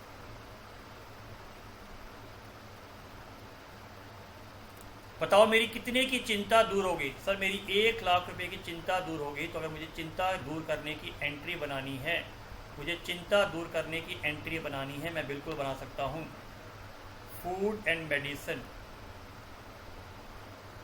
ग्रांट 2, फंड दूर, फंड चला गया मेरे पास, ठीक है। सारे खर्चों का आप क्लोज करते हो, बोलो हाँ या ना। Salary to cash, P&L to salary, wages to cash, paid into wages, करते हो ना? करते हो? मुझे बताइए, चलिए यहाँ पर ऐसे ही समझाता हूँ मैं आपको। मुझे ये खर्चा क्लोज करना है, मैं एंट्री क्या बनाऊंगा? मुझे बताओ, जल्दी से बताओ। मुझे ये खर्चा क्लोज करना है तो एंट्री क्या बनती? P&L टू फूड एक्सपेंसेस, बोलो हाँ या ना। अगर फाइनल अकाउंट का क्वेश्चन होता तो मुझे बताओ ये एंट्री ऐसे क्लोज करते, बोलो हाँ या ना, जल्दी से बताओ। एग्री? यहाँ पर क्योंकि उसका ग्रांट है, उसका फंड बना हुआ है, तो यहाँ P&L की जगह इस फंड से हम हटा देते हैं। बस इतना सा फर्क है। कितने का था जी? 1 लाख। चेक कर लो, बाद में मत कहना सर आपने ये देख लो। मेडिसिन फंड था तो मेडिसिन को हमने 40,000 यहाँ से माइनस किया। हर खर्चे को P&L में डेबिट करते हैं, ट्रेडिंग में डेबिट करते हैं। बस यहाँ इतना सा फर्क है। इस पूरे चैप्टर में बस इतना सा फर्क है। वो खर्चा अगर उसका कोई मटका बना हुआ है, वो मटके में से माइनस होगा।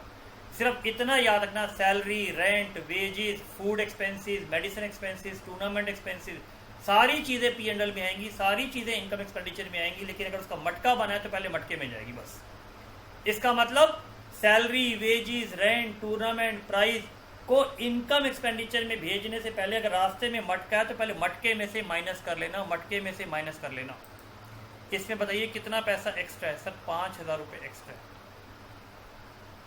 वो 5,000 रुपये हमने इनकम एक्सपेंडिचर में ट्रांसफ़र कर दिया। तो शायद इतनी बात समझ में आ गई होगी। बेसिकली ये खर्चा है, खर्चे को क्लोज करते हैं, खर्चे क्लोज करने की एंट्री होती है एक्सपेंस टू कैश। यहाँ पर भी वही है, यहाँ पर भी एंट्री वही है, expense to cash.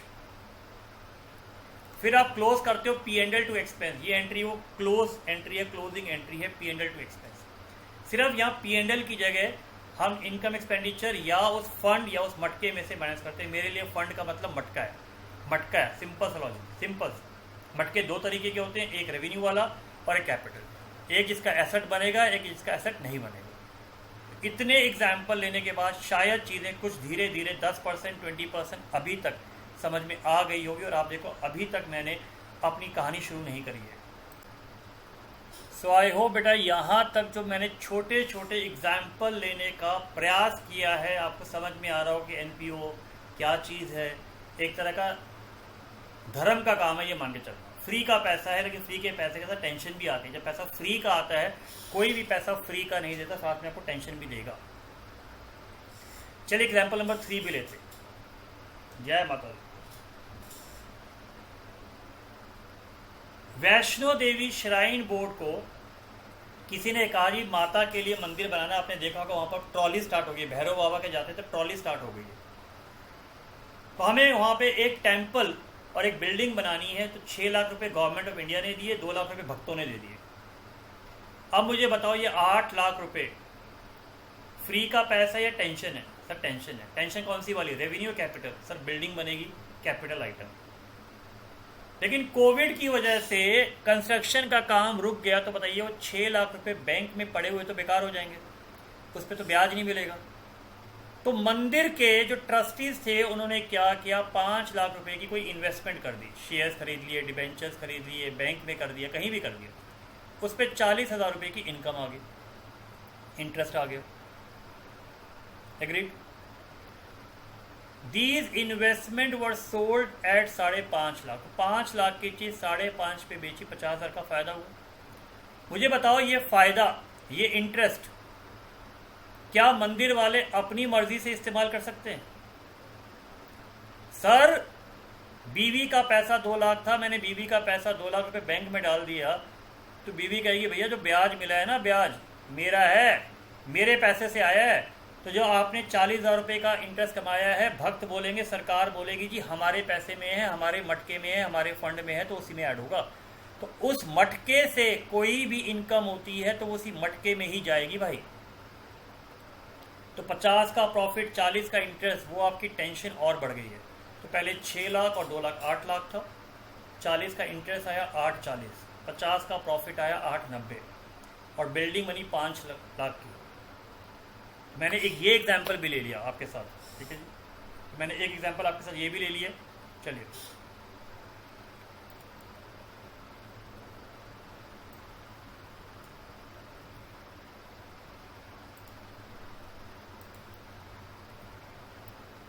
Example number 3।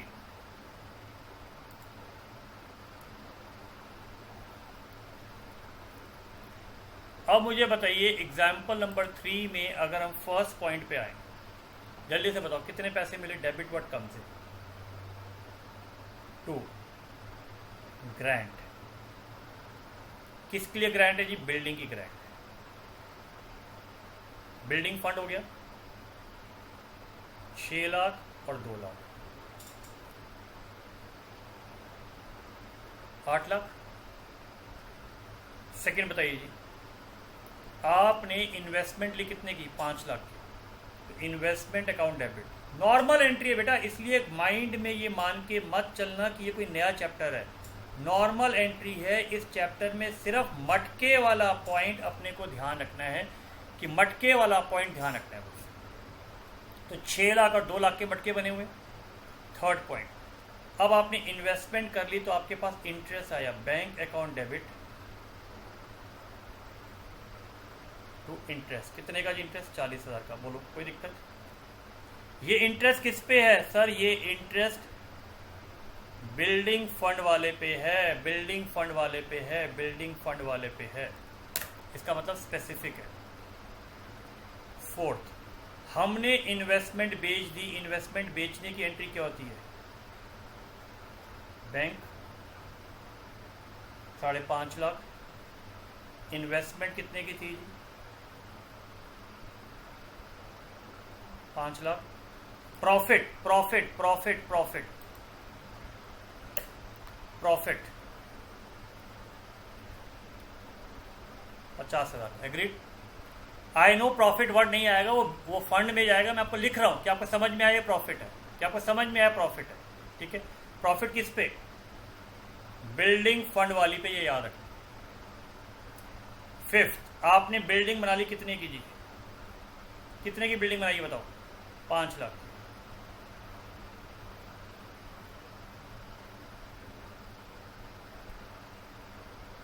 Agreed? अगर मैं आपको ये मटके की फॉर्म में समझाऊं, अगर मैं ये मटके की फॉर्म में समझाऊं, मटका कितने का था जी? 6 लाख का था। एग्रीड? प्लस 2 लाख का था। एग्रीड? इसमें से 5 लाख की बिल्डिंग बन गई, 50,000 का प्रॉफिट आया, 40,000 का इंटरेस्ट आया। बोलो हाँ या नहीं? इसी को अपने को बैलेंस शीट फॉर्म में करना है। अब इसी को अगर मुझे बैलेंस शीट के फॉर्म में करना होता तो बताओ कैसे करता? ये सारा जो बैंक है ये कहाँ दिखेगा? रिसीप्ट एंड पेमेंट साइड पे दिखेगा। सारा रिसीप्ट एंड पेमेंट साइड पे दिखेगा। बैंक पे आ जाओ। कितना मिला जी? 8 लाख मिला था जी। उसमें से 5 लाख की हमने इन्वेस्टमेंट करी, हमें 40,000 का इंटरेस्ट मिला। 5.5 लाख की हमने इन्वेस्टमेंट बेच दी। फिर हमने 5 लाख की बिल्डिंग। एग्रीड? 8 5 3 लाख, 3 40, 8 90। तो बैंक आ गया जी हमारे पास 3,90,000 का। मेरी बिल्डिंग बन गई कितने की जी? 5 लाख। एग्रीड? जैसे ही ग्रांट मिली, जैसे ही ग्रांट मिली, मेरी बिल्डिंग फंड बना होगा 8 लाख का। बोलो हाँ या ना? बिल्डिंग फंड में मुझे 40,000 रुपये का इंटरेस्ट मिल गया, 50,000 रुपये का मेरा प्रॉफिट आ गया, क्योंकि सब मटके का पार्ट है, बोलो हाँ ये ना। इसमें से कितना चला गया सर? 5 लाख की कंस्ट्रक्शन आपने कर ली, 890 माइनस 5 390, ये माइनस करके कहाँ जाएगा सर? माइनस करके 5 लाख का जो टेंशन दूर हो जाती है, जो टेंशन दूर हो जाती है वो जनरल फंड में आ जाती है, बोलो हाँ या ना। कोई भी एसेट से रिलेटेड डोनेशन मिलेगी, एसेट से रिलेटेड कोई भी डोनेशन मिलेगी, एसेट बनने के बाद वो मटके में से माइनस होके जनरल फंड में चला जाएगा। भूलना नहीं, भूलना नहीं, भूलना नहीं, भूलना नहीं। चलिए अब अगले में हम कुछ टर्म्स सीखेंगे।